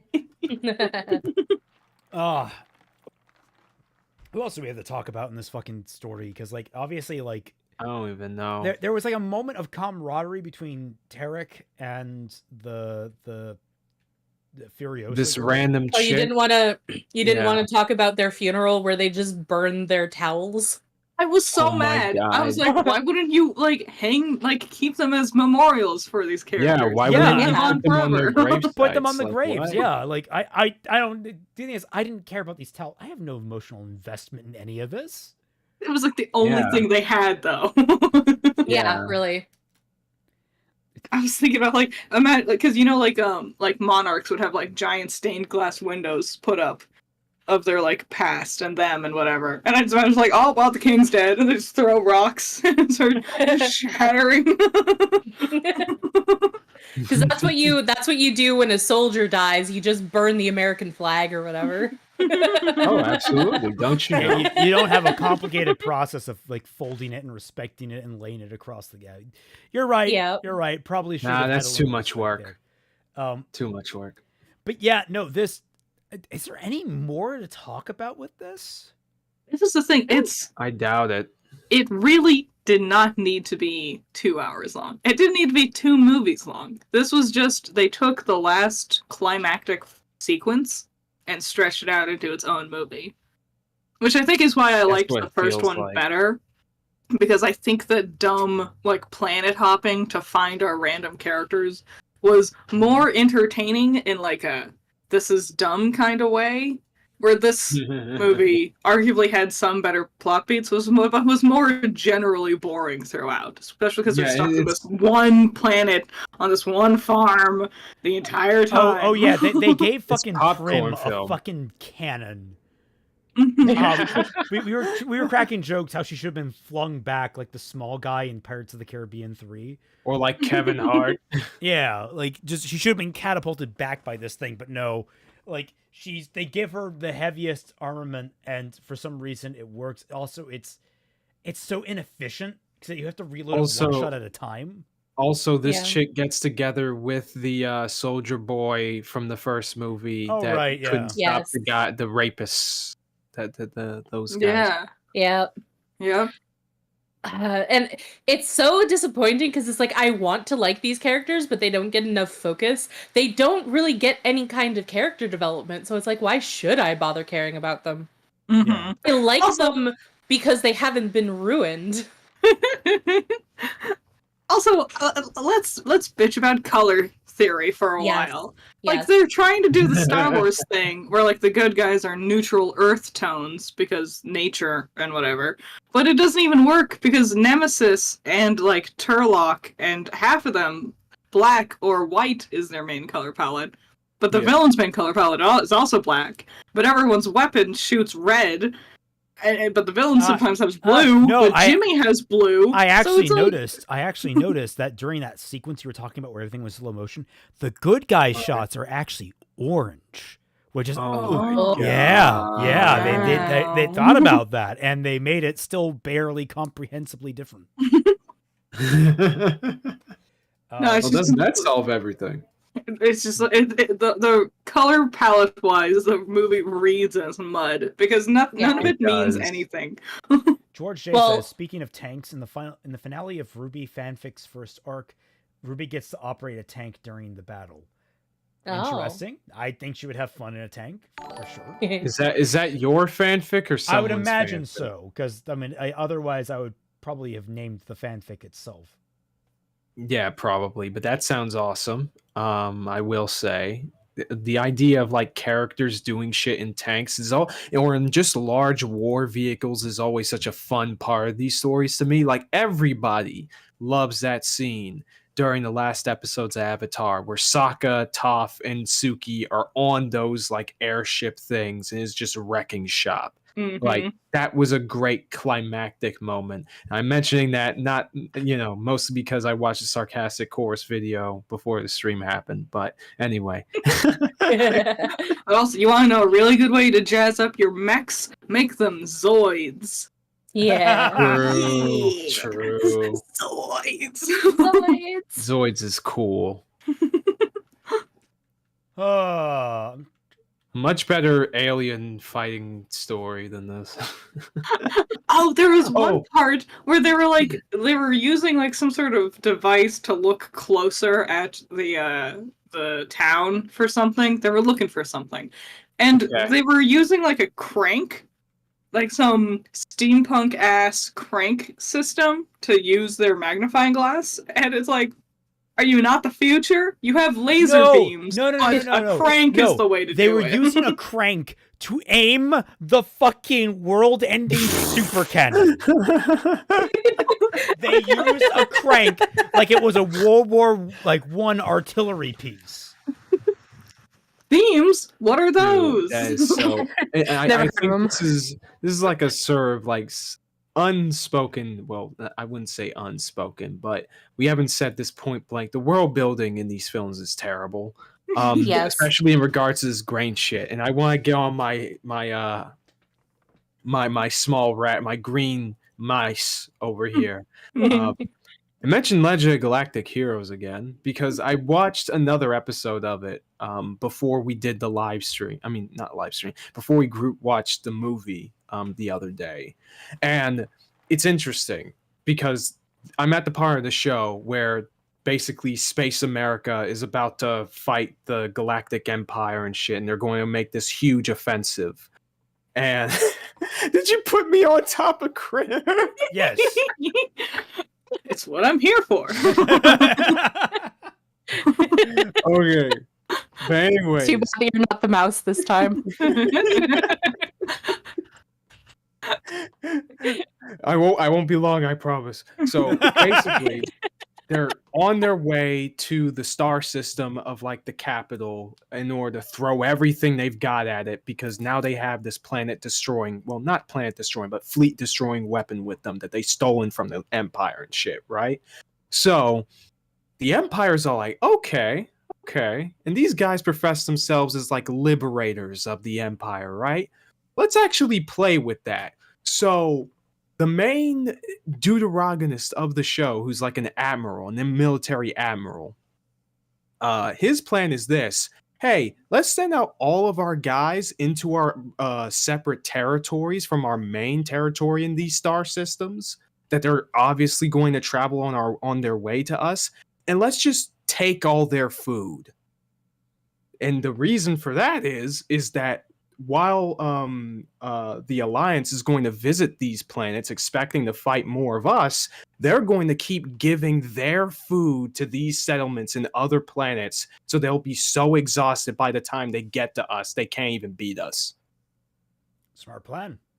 Yeah, exactly. It actually takes the grain and all that the resources of these planets and settlements into account in order to make the story better.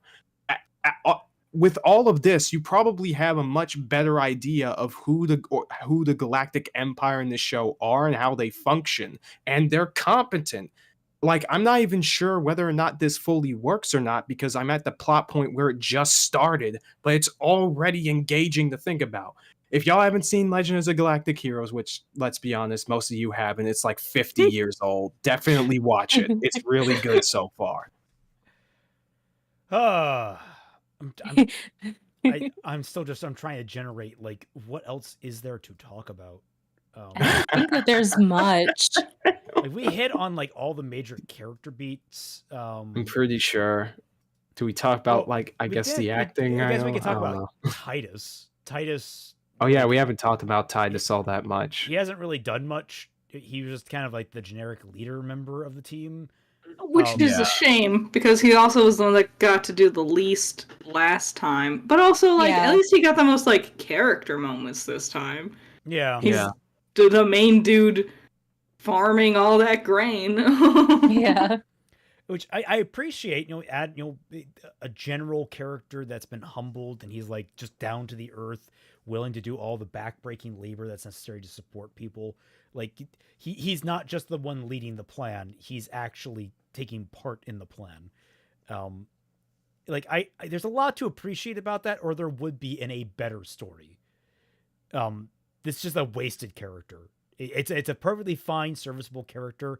He comes off okay. A little stupid in that one part where they think they've won, but it's clear they haven't. But, I don't know. His backstory is he gave himself up because he was rebellious. I can't remember exactly how that played out. Well, I think he was rebelling. He used to be. I think he used to work with the Empire. He's part of a certain platoon or squadron or whatever. But they were occupying this planet, and he wasn't okay with what they were doing. So he decided to rebel against them. They fought to their last breath, and he tried to surrender. He said, "Hey, let my men go, and just take me instead." And what they instead do, because they're super, super evil McEvil guys, is that they literally drag his ass to all of his men already tied up and have bags over their heads so that they can literally vaporize them in front of his eyes. Well, let's see. Actually, I think it might be different. I refused and my ship was shot down. So... Right. Calling from the records, it's very generic feeling. Of all their backstories, his was the one that I was like, eh. Yeah. Eh. Also, they gave all of them eye bags, like the fucking violinists, so I'm worried about the poor, musicians back in that other flashback. Yeah, you gotta wonder. Okay, speaking of that violin scene, we gotta see more of Carrie L's acting as the king. And I was like, he's putting so much effort into it. I forgot. They fucking fire on his men using the Mega Super Death Cannon at close range. I forgot about that. Danger close is a thing, guys. Maybe at most, 50 feet away from that. And in the last film, we saw that it can basically raise civilizations. Remember what I said about blast waves? You would be fucking dead right now. Everyone would be fucking dead. That fireball would also catch up to you. It is artificially being limited by the effects generator. Yeah, if it's strong enough to push the entire trunks of these trees back, you would be moving.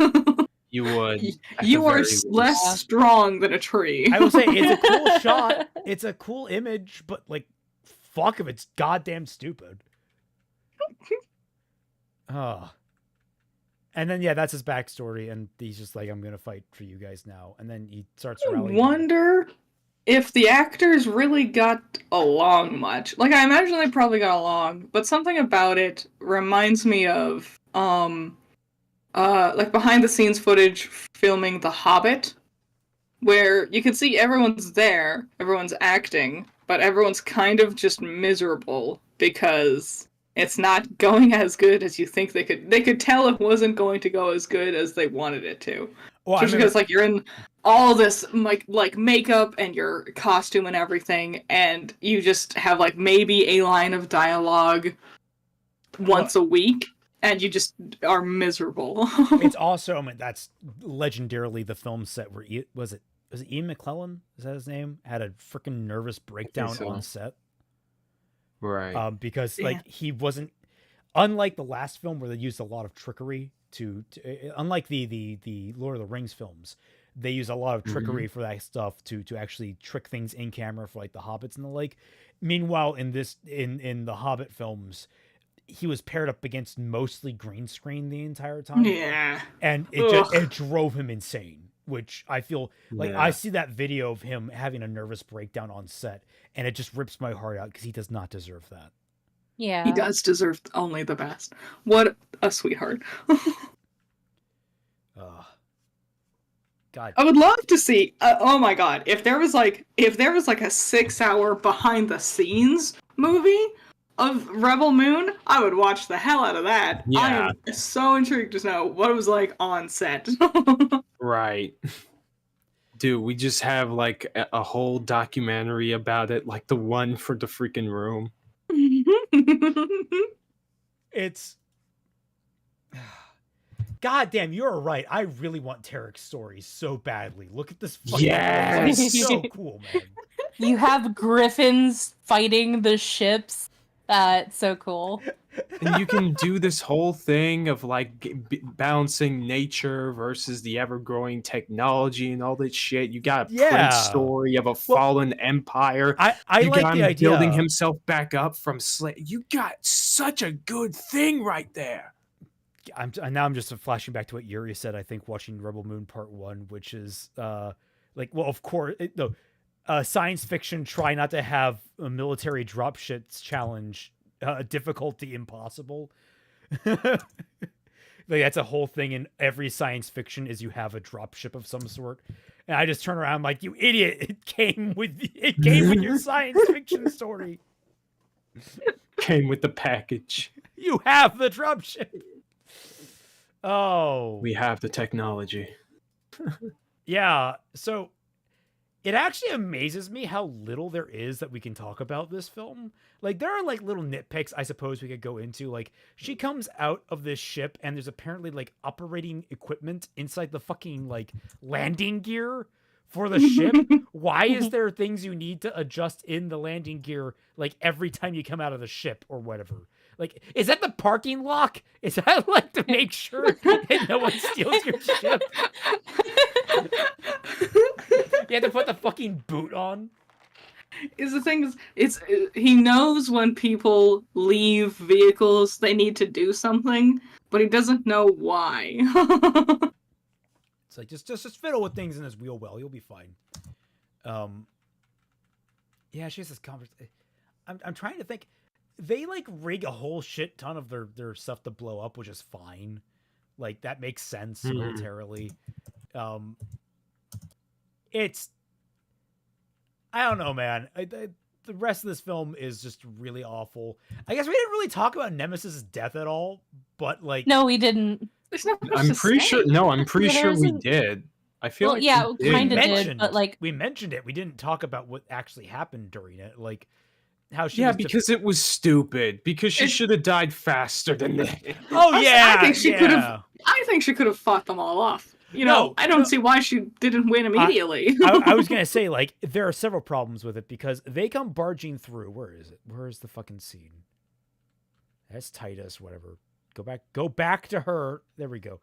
No, it's still too early in it. I'm trying to find. She's protecting all the civilians and children. Like that's what her job is, right?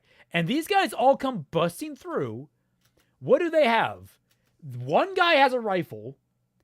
This isn't even in the right place, but this is like their modus operandi, I guess. One guy comes in with a rifle, and 4 guys come in with swords drawn. Why do none of you have rifles? If you had all had rifles, she would have been dead instantly. Yes. That's the thing. It's the problem. Like, Star Wars can get away with it because Jedis don't lose.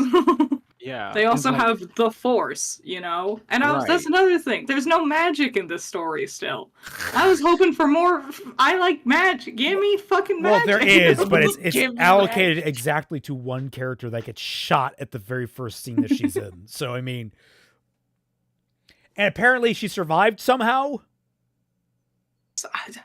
I don't Maybe know. they'll explain Like, that in the extended edition. Dude, we have no idea what she even is supposed to be in regards to this world. Like, okay, she's important because she got magic, but why? Mm-hmm. How does she even have it? Where does it come from? How does it work? I have all of these questions, and like in a good story, I would be enthralled by the story that I have faith that it would give me these answers. Like later on, I have zero faith in what Zach is coming up with. I'm dreading it, to be honest.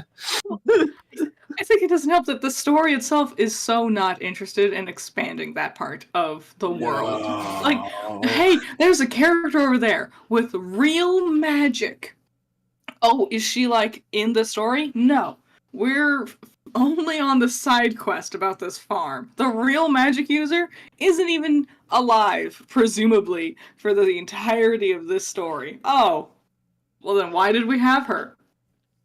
Yeah. Tell that story. It's fucking weird. Silco, from the dead. Yes. Hell no. Oh my god. It's okay. Let's wrap up discussing this particular film because I don't know if there's really much else to. We kind of just floundering on points. Yeah. I kind of expected this was going to be a short one because after I watched we have a little more. After I finished the movie, I was like, what is there to say? There isn't much to say. The first one was bad. This one, they're so imbalanced because this one has a lot more like action to entertain you, but it's all bad. But except for like 1 5-second scene. But it's there. It's entertaining. It's quicker paced. It's got more going on, quote unquote. But the last one had like all the setup that you need for this one, and that one's boring as shit. Yeah. Like I said, it's like the Hunger Games. I will say like this one had a much nicer opening to the story, and I was incredibly surprised because I was like, oh, I'm not hating this. What's going on? I'm just waiting for this movie to screw up, and eventually it did. After like a half an hour or so. But then we got all of the action stuff that at least dangled keys in front of your face and kept you entertained and stuff like that. God, you know what would have been better than the fucking sitting around and telling each other our backstory scene? What if we got the characters working in the fields together, having conversations with one another, and we learned more about them through that? Yeah. Like, actually, show them, like, maybe show one character struggling to, like, do the thrusting of the, like, show Nemesis struggling to do it because her hands are built to literally kill people. And it's like, I can't be, like, super precise the way I want to be. I'm doing these violent motions, and someone has to, like, help her work through that. And you can connect that to, like, I don't know, Tarek being like, well, my mother used to give me this trick for steadying my hands or something. I don't know. Anything. Fucking anything, really. Just have them talk to each other ever, please. Yeah. So final ratings. I give it a 3 out of. Yeah, I give it a 3 out of 10. I agree. 3. I'm about at a 3 myself. Yeah, it is bad. I was a little bit more generous with this film. I think I gave the first film like a 2.5 out of 10. I'll give this one a 3.5 out of 10. Like it's not that bad, but it's not all that good enough to be considered a less than mid film, a less than average film. Yeah. I do want more though. Don't get me wrong. I want I want the full 6 movie set for this film, and I am so pumped to see what the fucking expanded version gets because there could be so much funnier shit. Like I want it so badly. Look, what we need. What we need is for the film to start with that diegetic orchestra again when someone is getting their head blown off, okay? That will make the entire next movie for me. We need one really dedicated violinist following people around. And he just he's like playing music during every single scene to the point that the character that he's following is like just like getting more and more sick of him. Like you could see it on his face like God, you know what I would love? If the movie got actually really good. Like, because there are things that are like kind of really cool. Like the Griffin stuff. Just do the Griffin nuggets. Stuff. Just the Griffin. Yeah, just do Griffin. And like it would be a fascinating story of, there's this amazing, cool franchise that everybody loves. It's so weird that it started with 2 of the worst films known to man. Oh, all right. Well, let us move on to a better topic, which will lead us probably into what we're going to discuss next week, which is this past week's Ruby Beyond. Yeah. Fuck, I haven't seen it. All right. Well, I haven't seen it either. here's a if you're sitting there making the Team JYCT bingo board, Kaiser not knowing the thing we're talking about is one of the. Well, if Critter would be What do you mean? What do you mean? What do I mean? It doesn't happen that often. I'll be Yes, it right does. back. I'm gonna hit the restroom. So, Critter, if you want to take that time to catch our co-host up on what happened. Sure. Here's a quick little synopsis, the gist of it. Alrighty. So it's a genre-centric episode this time. Okay. Which is, yeah. I knew about that at least. Alright. I knew about that at least. It starts with him. He's hanging out with Ren and Nora. Ren Naruto runs, which is great. Okay. Basically, it's Jean is talking about how he feels weird around, like he doesn't feel like right because he's internally much older than his teammates, and they have accepted him back with open arms, and they're very happy about it. But he feels kind of weird, and so he goes to the one man he thinks would understand, which is Oscar. Yeah. Because Oscar also is a boy body with an old man soul trapped inside of it. Yeah. And Oscar's advice is to think about, basically just be positive. And he asks, Oh my which is God. not good advice. All this existential dread that you have over, being an older man, living among all of the friends that you knew, and you're basically a teenager.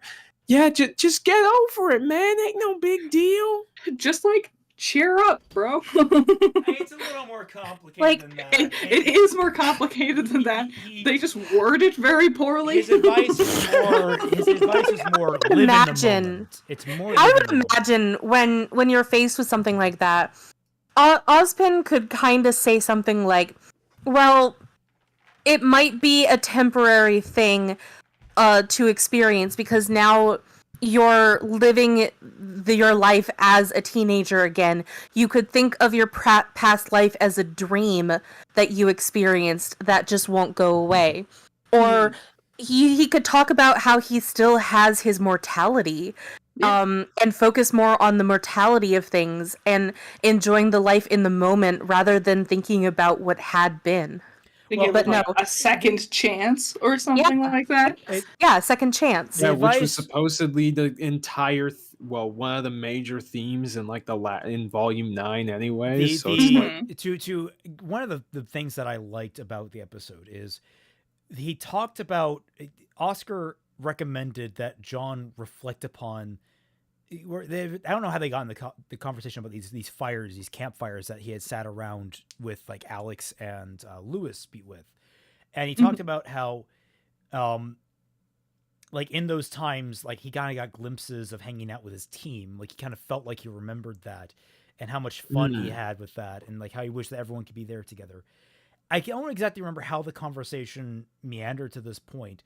But like John, who's very much weighed down about like the fate of the world, like, can I allow myself to enjoy it? And he's like, think back to those happy times. Did all of that matter? Did the end of the world weigh on you then? No? Live in the moment. Basically, it boils down to live in the moment. Try not to. It's Conversation with Ruby Part 2. I teased. It was a much better written episode. Like, there's a lot of cute nuance. There was. My biggest thing was it feels kind of too little too late. I don't really care about Jean's relationship with these two dead kids who are not going to be part of the story anymore. Except we do learn that they were from Vacuo, and there are theories that the headmaster, what's his name? Theodore. There's theories that he might be their descendant in some way. What? Oh, I would hate that. I would hate that so much. I don't know if it's not confirmed. It's just a theory. Yeah, I know. Why would you hate that? Because it's the world is too small. You do this with Fixing Ruby all the time. I do, and I've got to be held back from it.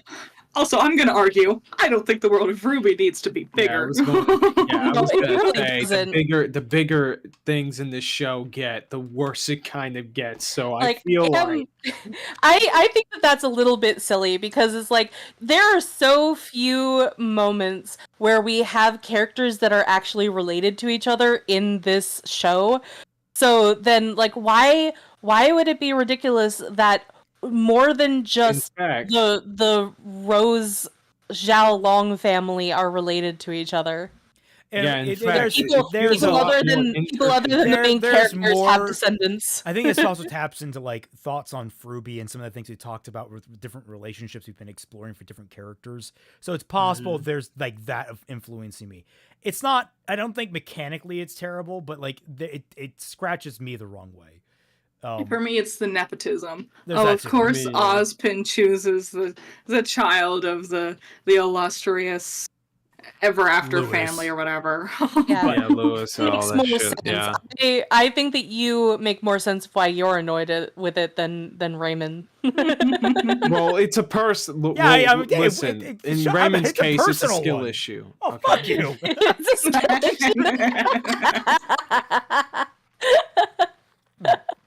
But On your altogether- bingo board, find the square that says Raymond and Kaiser fight. Raymond gets bullied.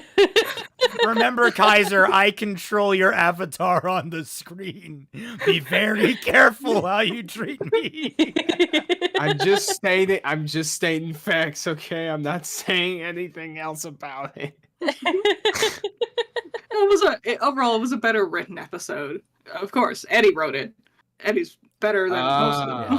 I was gonna Yeah. say I actually went into it with Coffee and Jay on Saturday, and I was like, all right, let's get in here and get angry. And then we watched, and I'm like, that was actually really nice, and I'm glad they're not forgetting that he's an old man now. Like, they're actually highlighting that. My anxiety about it is this is all we're going to get on that. Right. Now, admittedly, this is all we're going to get on that because this is probably the last time we're seeing them for a while. But what I mean is, like, if and when I predict RWBY will continue at some point. When it continues, I imagine they're going to basically be focusing on other things, and the element that John is an old man is going to be dropped almost entirely. Oh yeah, Maybe. most definitely. Like there is no way, even if they get bought out and we have like a volume 10, there is absolutely no way that we would ever have the time to be able to put into this stuff. And you know what? This goes back to what we said earlier about Rebel Moon and about like, oh, it's not just about the time, it's about like what they do with it. And I would say yes and no, because the amount of time that you are given is one thing for your story, but it also counts. What also influences that is how many things you put into it, how many elements you put into that story. RWBY has like a truckload of elements being put in such a small amount of time. It's like you have a small bowl of cereal, but the cereal is like 2 boxes worth. Like, you can't just do that. Sorry, Critter, go. You go first, because I was going to kind of shift topics a little bit. Okay. So you go first. I would kind of agree with that. I would say that it's definitely a management problem of like all of these elements that you want to put into the story, but you don't put a lot of focus on the amount of time that you need to put all those elements in. And also what elements to focus on that are important and what elements to just get rid of.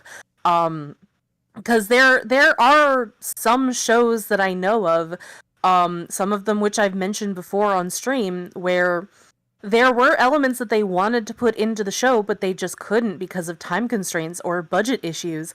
So they just had to pick the elements that were important to the story, and the ones that weren't as important, they had to leave out.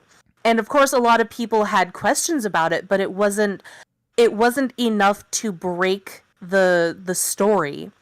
But it still left a lot of little holes in the story. It's not the same, but Eureka 7 might lead to some consequences. Also, why am I outside the window? Come on. I warned you, Kaiser. So I guess to summarize, it's a combination of time management, emphasizing what is important and what's not important, and being able to combine all of those into a coherent manner, and also still allowing yourself coherency despite the things that you're getting rid of.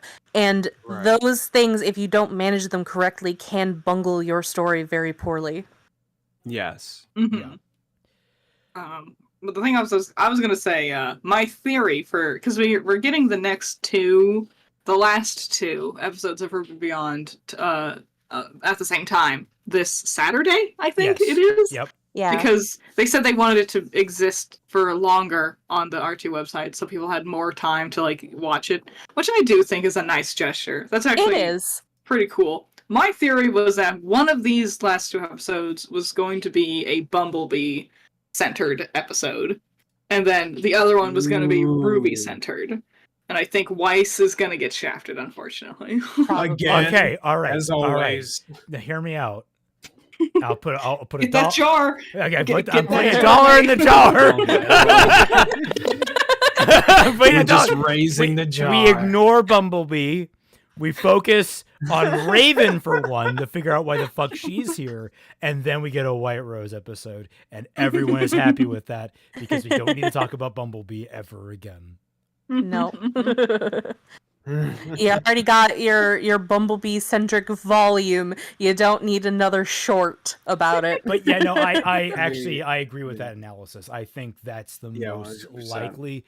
I think that the Raven one that I suggested is probably the most likely after that. I think Weiss is going to be very low on the totem pole because they focused so much in the epilogue thing on her family. So I feel like that's all she's going to have going for them, and they're not going to focus on her at all. But we could be surprised. We'll see. So we don't know how many episodes they were planning on having. They could only finish making these 4 before the end of Rooster Teeth. Like, we don't know if they were planning on having like a bunch more episodes, like 6 to 10 or something. So perhaps there were thoughts of having something like a Weiss-centric episode, but it was so like low on the priority list that they scrapped it for the sake of the 4 that we have gotten, which is a shame that they decided to keep the junior detectives. We definitely needed that.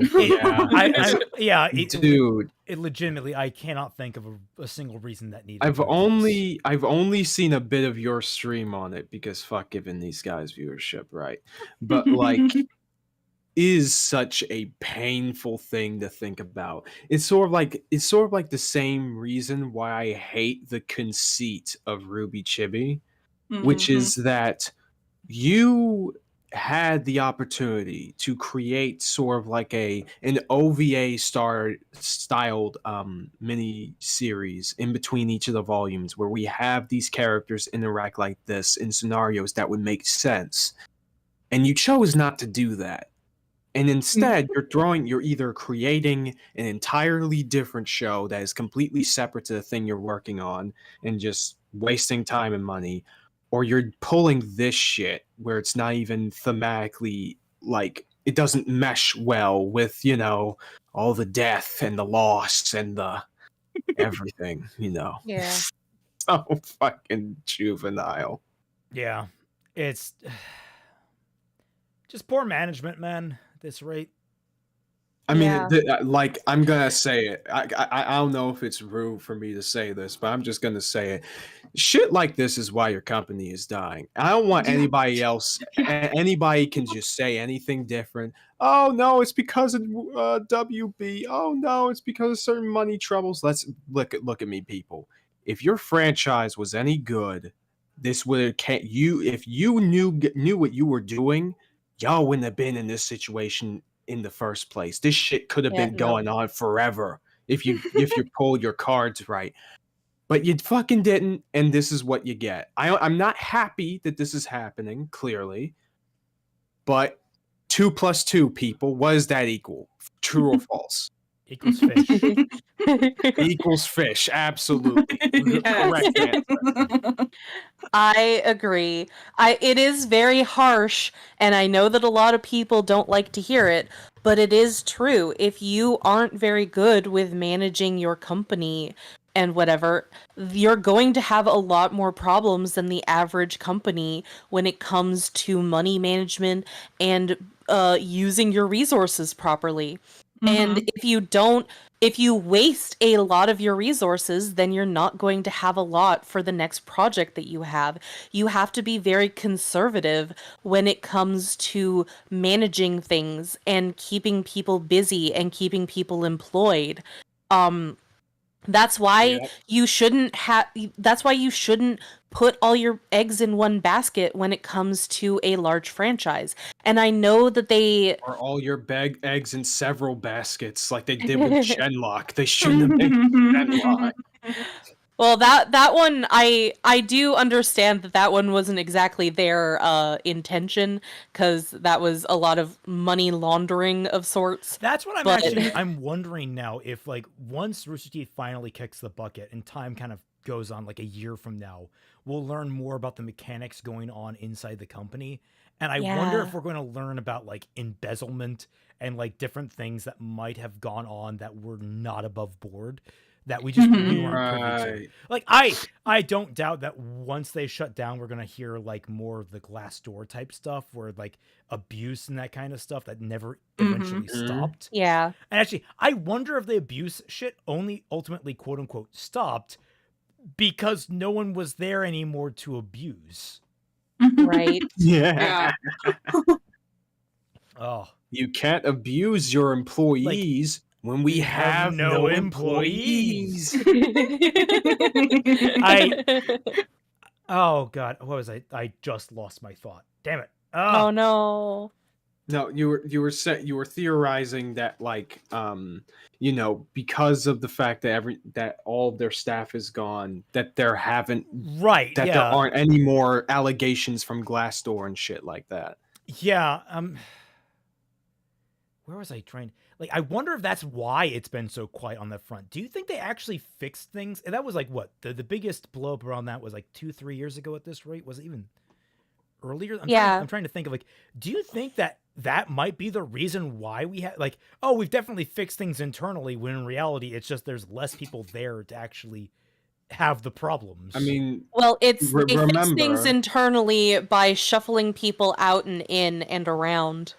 Well, that, and let us remember that the whole thing with Caden, and which definitely just served as part of the death knell of this whole company's freaking PR, was only a year ago, right? Around that time. Yeah. So, fact of the matter is, right after that, or right before that, I'm forgetting, a huge slew of their animation staff fucking left. So, I mean, it's pretty much a definite, honestly. I would love to hear somebody just break their vow of silence and just create a huge tell-all about the company, about all of this stuff, so we can finally have everything just sit right down, right in one nice package for us to just really look at things from start to finish. Because I feel like all the problems that we have with the show and with the company just run deeper than even what we've covered so far, what anyone has covered so far, which is saying a lot because this shit is extensive. I mean, I don't know, because like my go-to has always been, it was a company that was started by a couple of friends that just expanded well beyond what they were able to manage and control. And I think that really is the root of the problem, going all the way down. It's just inexperience, and also huge out of nowhere. And the problem with sorry, Critter. Sorry, I was just gonna say, getting famous really quickly does a lot to people. You know, when Ruby's like popping off in Japan and everything, you could tell that they were never really prepared for it. Yeah. Yeah. Right. And I think one of the main issues is the fact that they were just a bunch of friends, because then you get into the whole cliquey nature of friend groups and all of that. You have the in people, you have the out people, you have the people that are considered quote unquote human beings, and you have the quote unquote lessers that are just the employees that you treat like little rats. Just surround yourself with yes men. Yeah. Because you're used to being told yes all the time. Yeah. I mean, that's the thing, right? They want to be a part of the big industry, but they don't understand how it works. And frankly, I'm very sympathetic to that, because people don't realize. I mean, I talked about this before. I don't know if it was on stream or not.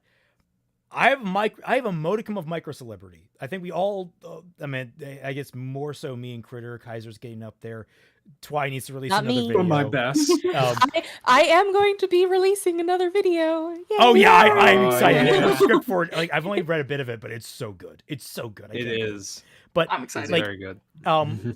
But to give some sympathy, getting that celebrity is overwhelming. Once you finally, you don't realize it either. Like, it caught me by surprise. And when I'm not gonna lie, there were moments where I've had like moments of weakness and I did something shitty, and I'm like, right, fuck.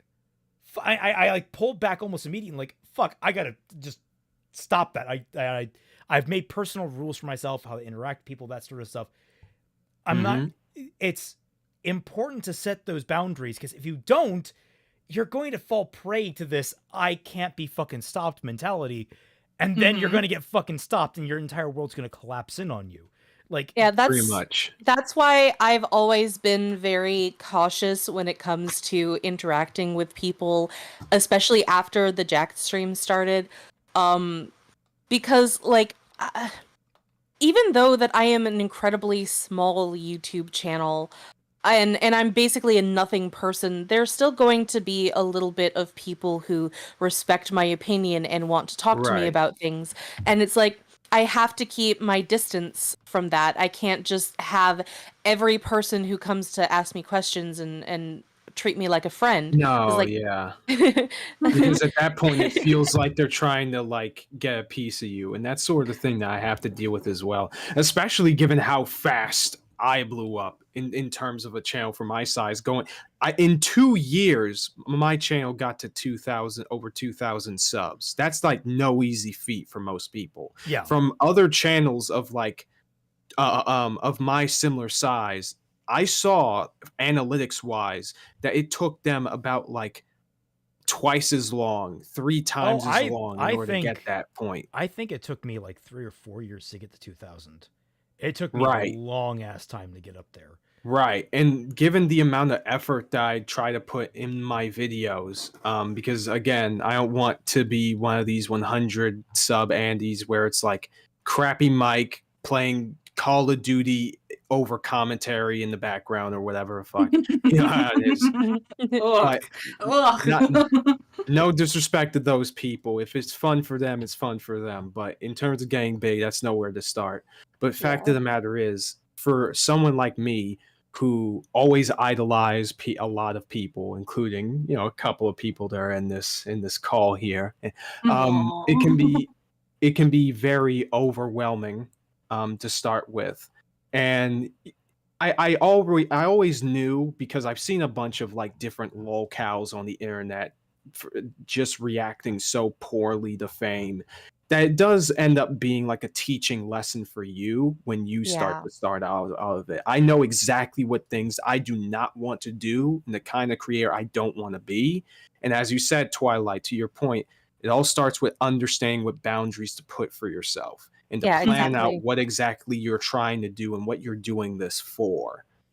Yeah, like I started not having a clear, freaking mission statement, and now I had to refine one retroactively. Not fun. Have a clear idea of what you want to do, guys, before you start trying to become internet famous. Yeah, because let me tell you something. I'm mostly doing this for fun. That's never going to really change. But the fact that I blew up so well, especially after my first video, my Bumblebee video, and especially the Freerun video, Jesus freaking Christ, I did not. That completely blindsided me. I thought, okay, that was just going to get like 20,000. 63,000 at this point. Guys, thank you so much. I really appreciate it. It was insane just looking at that. It doubled my sub count. I have no idea what I'm doing, to be honest with you. I am flailing about.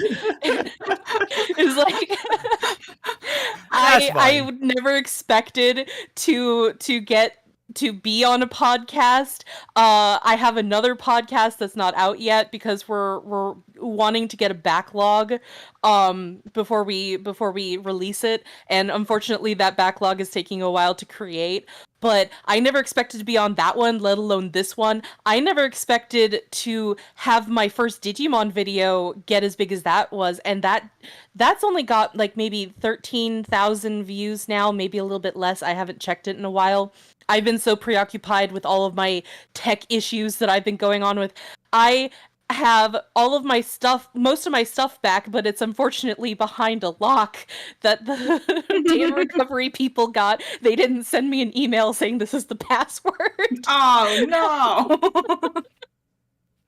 But like Lord. I have the ability to create my second Digimon video now, but I'm like flailing because I'm like, how do I do this? I know that I have a lot of people waiting on me to get a video out, and I know that the next one that's coming out isn't going to be the one everyone expected it to be. It's like, I don't know what to do. I'm just trying my best. I'm just trying to create videos that I'm interested in.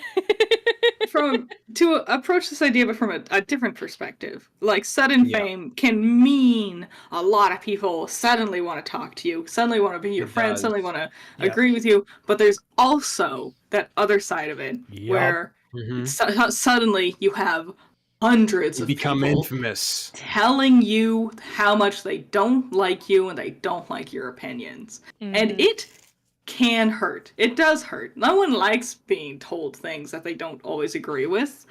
But especially when you're on Twitter. and when it's like a screen, lots of times people will like forget the humanity angle, and so they won't give a fuck if they'll tell you all kinds of mean things. And no one likes having mean things told to them. And some people don't always react well. I didn't always react well. Like I'm part of it.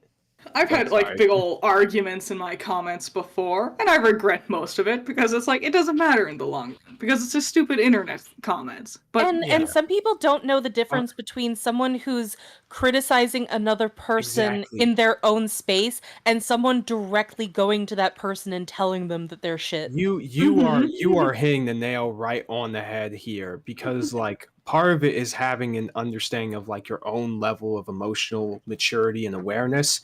And it's unfortunate that there are so many people that get into making content on YouTube or wherever else, and they do not come to it with that level of self-awareness, because then you get people like Rooster Teeth that react to incredibly well said, if not a tad bit vitriolic critique like Fat Man's videos, and they treat them the same way that they would treat a shitty comment saying that your show is bad because your hair is smelly. Like that's the thing with Rooster Teeth is, you know, we can sit here and say mean things about Ruby, but we're discussing a professionally made product. Correct. Where people will come to like our comment section and say mean things about us. Individual human beings, you know. I mean, I don't really pay mind to it either way. Honestly, I find it funny. I think it's funny. But like, but not everyone can like roll off their back so easily, you know. And I'm totally understandable in regards to that. The reason, but as you said, the reason why it's bad for Rooster Teeth is because, hey, y'all motherfuckers are a company. Why in the world are you paying attention to assholes on Reddit and caring about what they think? Shouldn't you be busy writing your goddamn show? I have a there's a comic that I actually like following on Webtoon called The Guy Upstairs. It's a horror thriller kind of story, and the main writer had a kind of a bit of a meltdown on Twitter the other day. Like, I want to say that's right. Well, she was furious that people were shipping to basically the main protagonist with the main antagonist together when she she really What? hates that ship because the main antagonist is like this very suave and seductive kind of. He's a lady killer, for lack of a better term. Does this lady not understand how the internet works? Well, that's the thing. And Yeah. she was pissed about it. I'm sitting there, I'm like, what do you want people to do? They'll stop shipping it. I'm like, but that's not how that works. You can't tell. Also, lady, what were you doing? This is free publicity. Why are you? It is. What? And, what? But you know what she did instead? She said, stop shipping it. They're siblings. And it's like, wait, what the fuck? What, like, that was a plot twist that apparently hadn't been revealed yet. It's like, what? Why did you spoil a plot twist? No. To try and shut down people shipping them. And it's just, I partially suspect. Also, that you know that's not going to stop it. Oh, no, Yeah. I think it's going to make it worse. I think it's actually going to make it worse. Yes. Yo, no, don't stop it. They're siblings. Bet. But I was gonna say, like, I actually suspect that it's partly cultural. I think it takes place in the Philippines or Singapore. I like Yeah. and so there's like I think the culture is a lot more touchy about that kind of stuff. So but like not understanding your target audience is like really, if I were the author, I'd probably like be like, oh, that's great. Actually, I talked to someone who's also a friend in a different server about it because he also likes it, and he's like, he's gonna stop drawing art of these two characters together, and I'm like, really? I'm disappointed. Your art was good. I mean, it was spicy. I'm not gonna say it wasn't spicy, but like, all right, fine. It's just you were doing good art.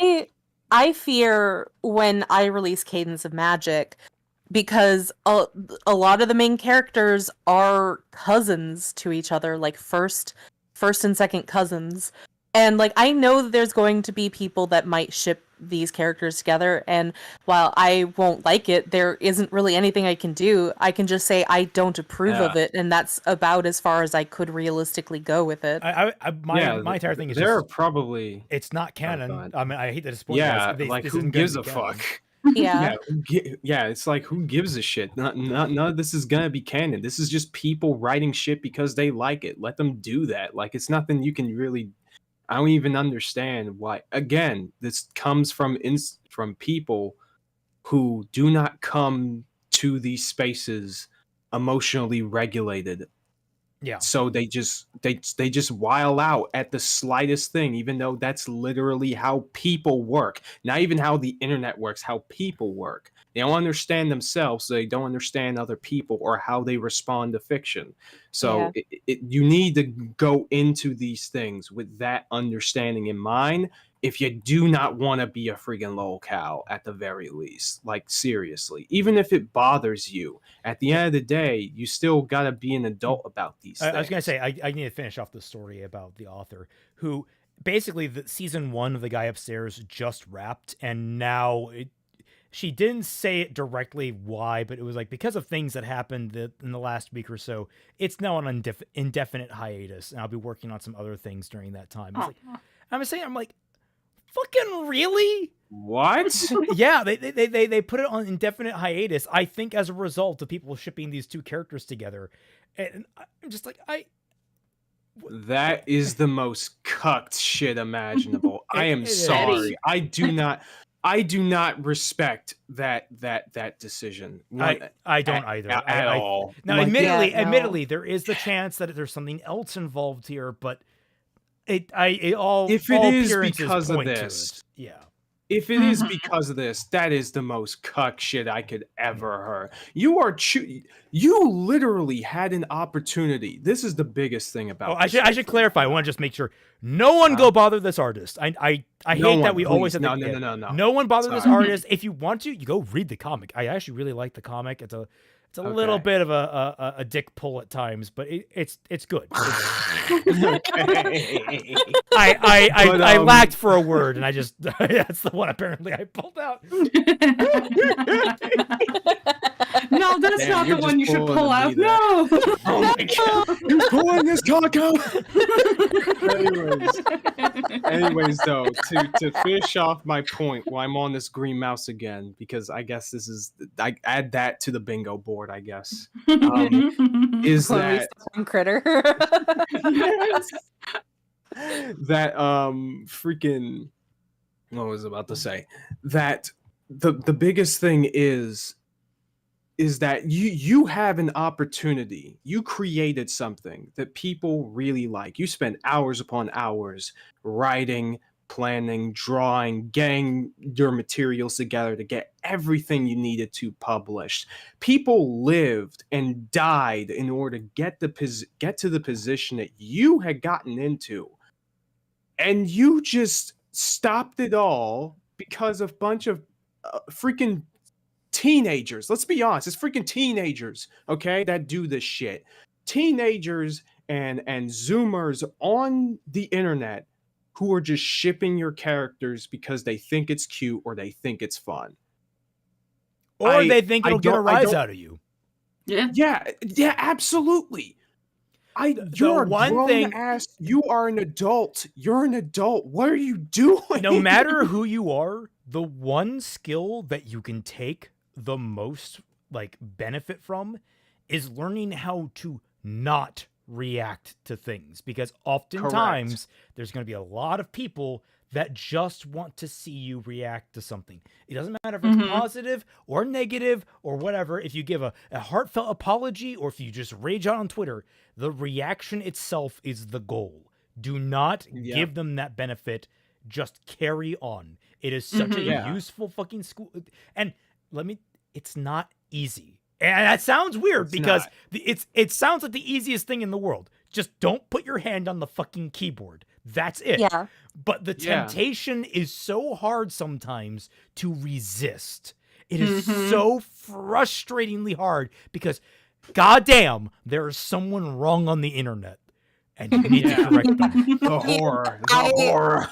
To a certain degree, I agree that yes, the artist is allowed to feel their feelings. However, like Raymond said, that doesn't mean that you have to feel those feelings and make it everybody else's problem in the public.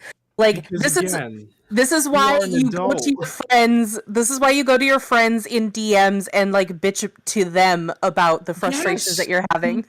Yes, absolutely. You know what?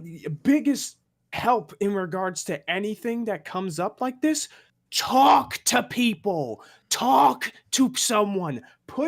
Either put the computer down, shut it off, call someone on the phone we can talk about with, or chat with a friend over Discord, for fuck's sake. Actually communicate with people. We have 10 billion ways of getting into contact with people all across the world in order to vent about what some asshole on the internet says. Use it, for fuck's sake.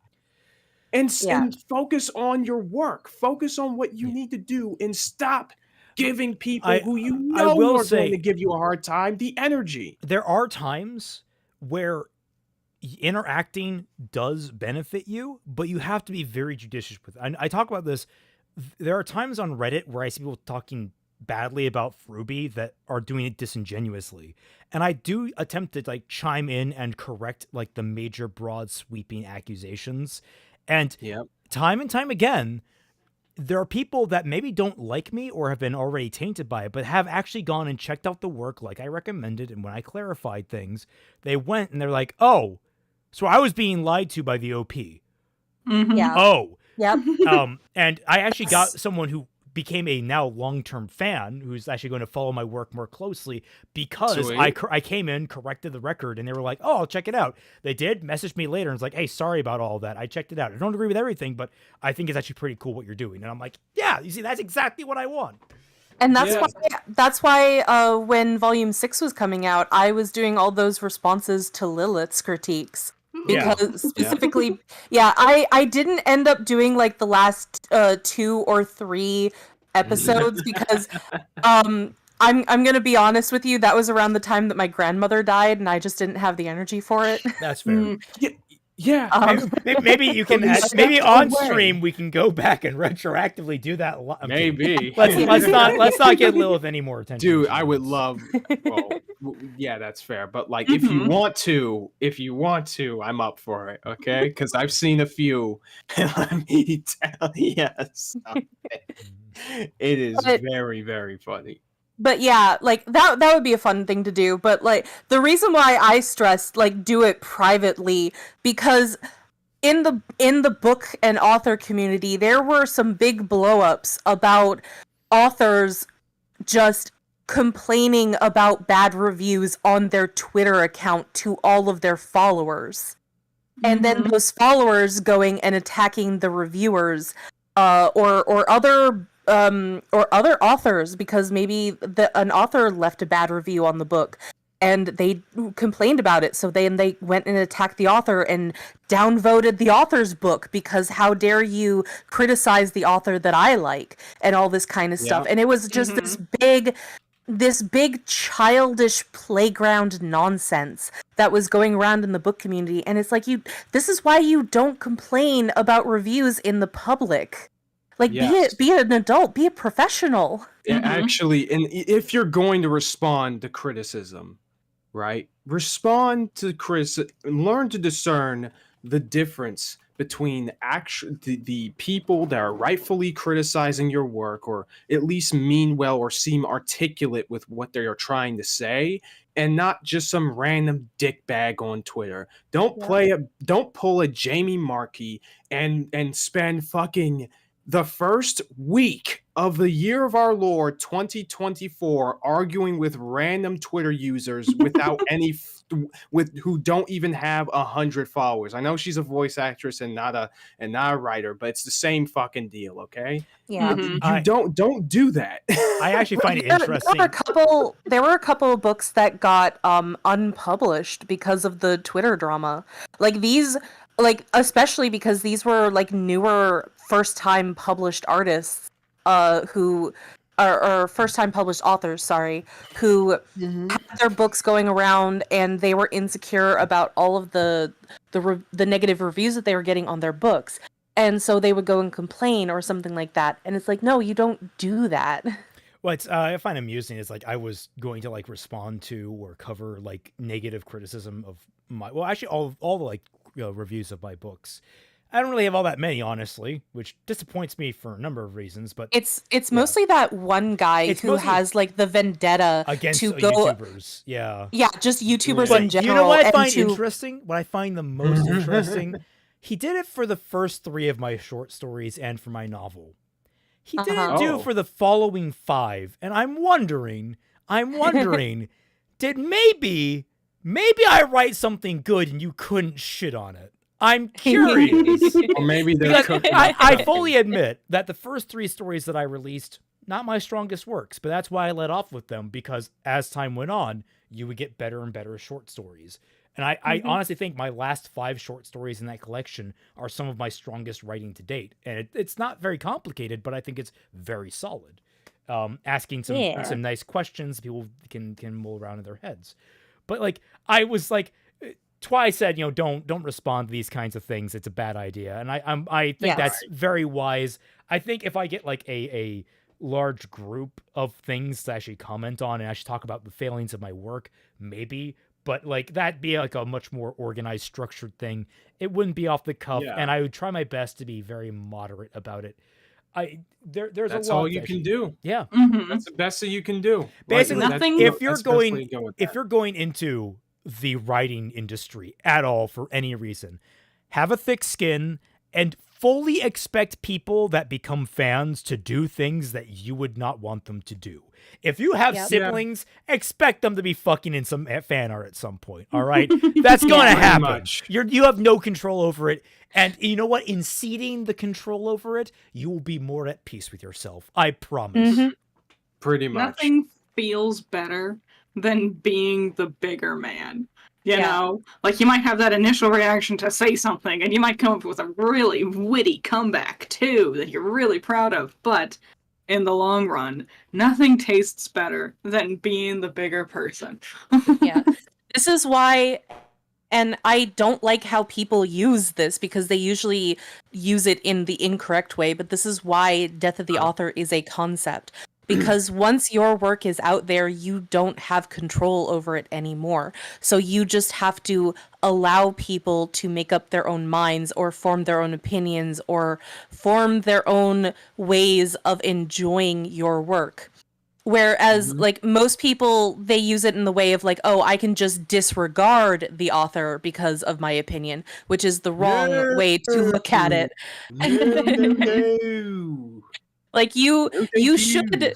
Yeah, you should regard what the author wants and their views on the work, but that doesn't mean that they necessarily succeed your opinion if you don't necessarily agree. It just means that they have no control over your thoughts about the work. Yeah. I hate to put another quarter in the jar, but like I said,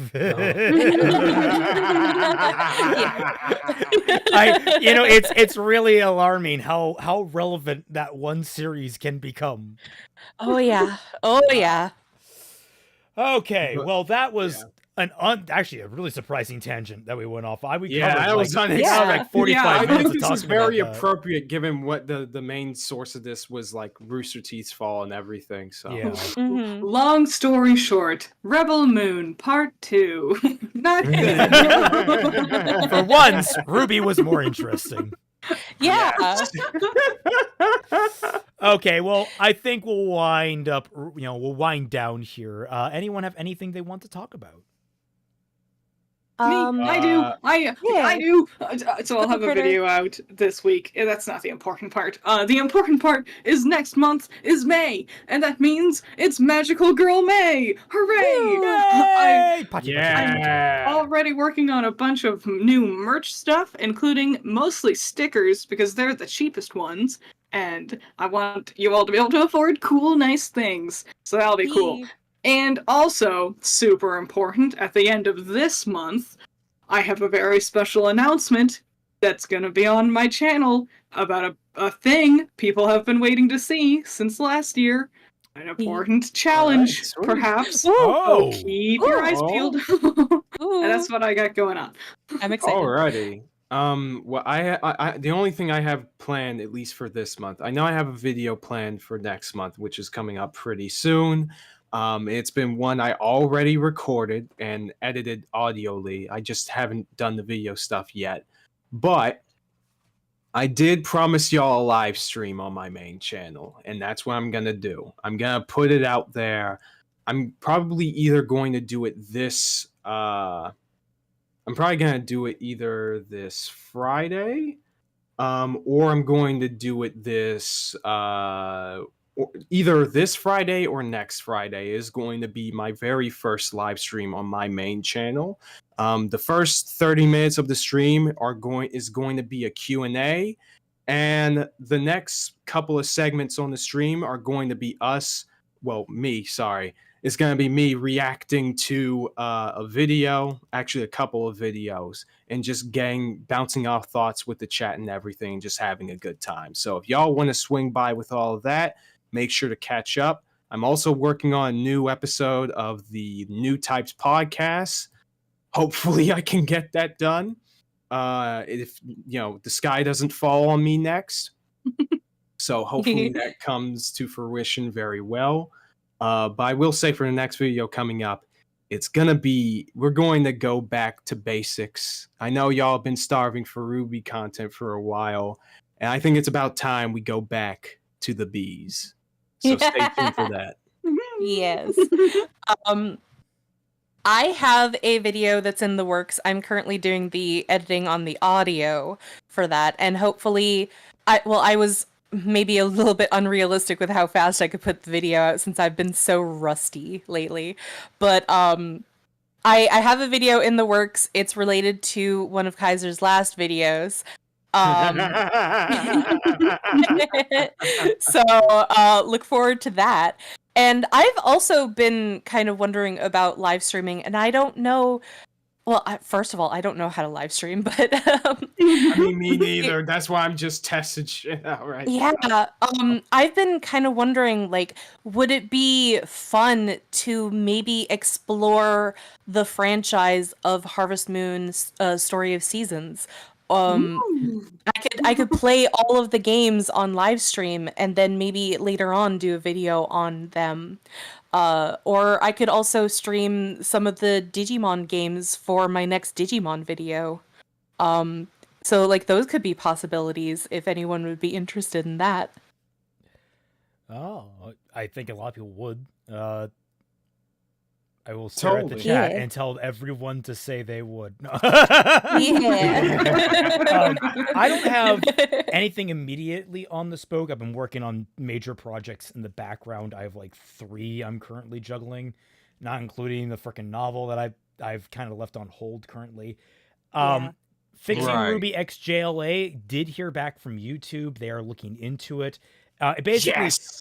it is basically the 3rd counter notification to the strike went through, and now that it's stuck, they have, I think, less than 10 days now, because it's been a couple of days. Okay. So basically, if they do not sue me within the next week or so, the video will be back up and it'll be a full monetization and everything. So look forward to that. nice. Yeah. And on my hero video that I mentioned I was doing, I just finished volume 31. I'm up to chapter 307. All And right. I have 88 pages of notes. Jeez yeah. Louise. I have approximately Yep. like 120 chapters left to read. Yeah, Raymond okay. updates me every single night about his progress on that. It's great. It's occasionally I send like what's fun is that Horikoshi does like little like gag images too. Like, Yes. there's that moment where Best Genius jumps out of the plane with like all of his equipment during the big battle at the villa, right? I in saw Jaku that, City. yeah. It's just it's just hilarious. Like, sir, you forgot your parachute. I don't need one. So funny. Yep. Or like the baby Todoroki. Baby Todoroki is baby Yeah. Todoroki assuming the powerful stance. Yes. It's good. It's all good. It's actually really weird because I don't have any reason to really talk about the Todorokis all that much. I've been making notes anyway, but like they're not part of the criticisms that I'm covering. So it's like Mhm. it's strange. Like there are times I'm like writing down I should be talking about this, but like I don't have to. Yeah. But we'll see. Well, you can make other videos talking about MHA and your thoughts and opinions on it outside of the criticism video. Yeah, dude, you Oh, can true. mine this shit if you want to. Oh, yeah. When does season 7 air? Do we know? It should be sometime this maybe in the beginning of summer. Oh God, if Yeah, I can probably. time this fucking right, I can Ooh. catch a run! fucking wave. Charge! Go! Don't stop! Gotta go fast! All right. Well, thank you all so much for watching. I hope you all had a fun time, and we'll catch you all on the flip side. Bye. Bye bye.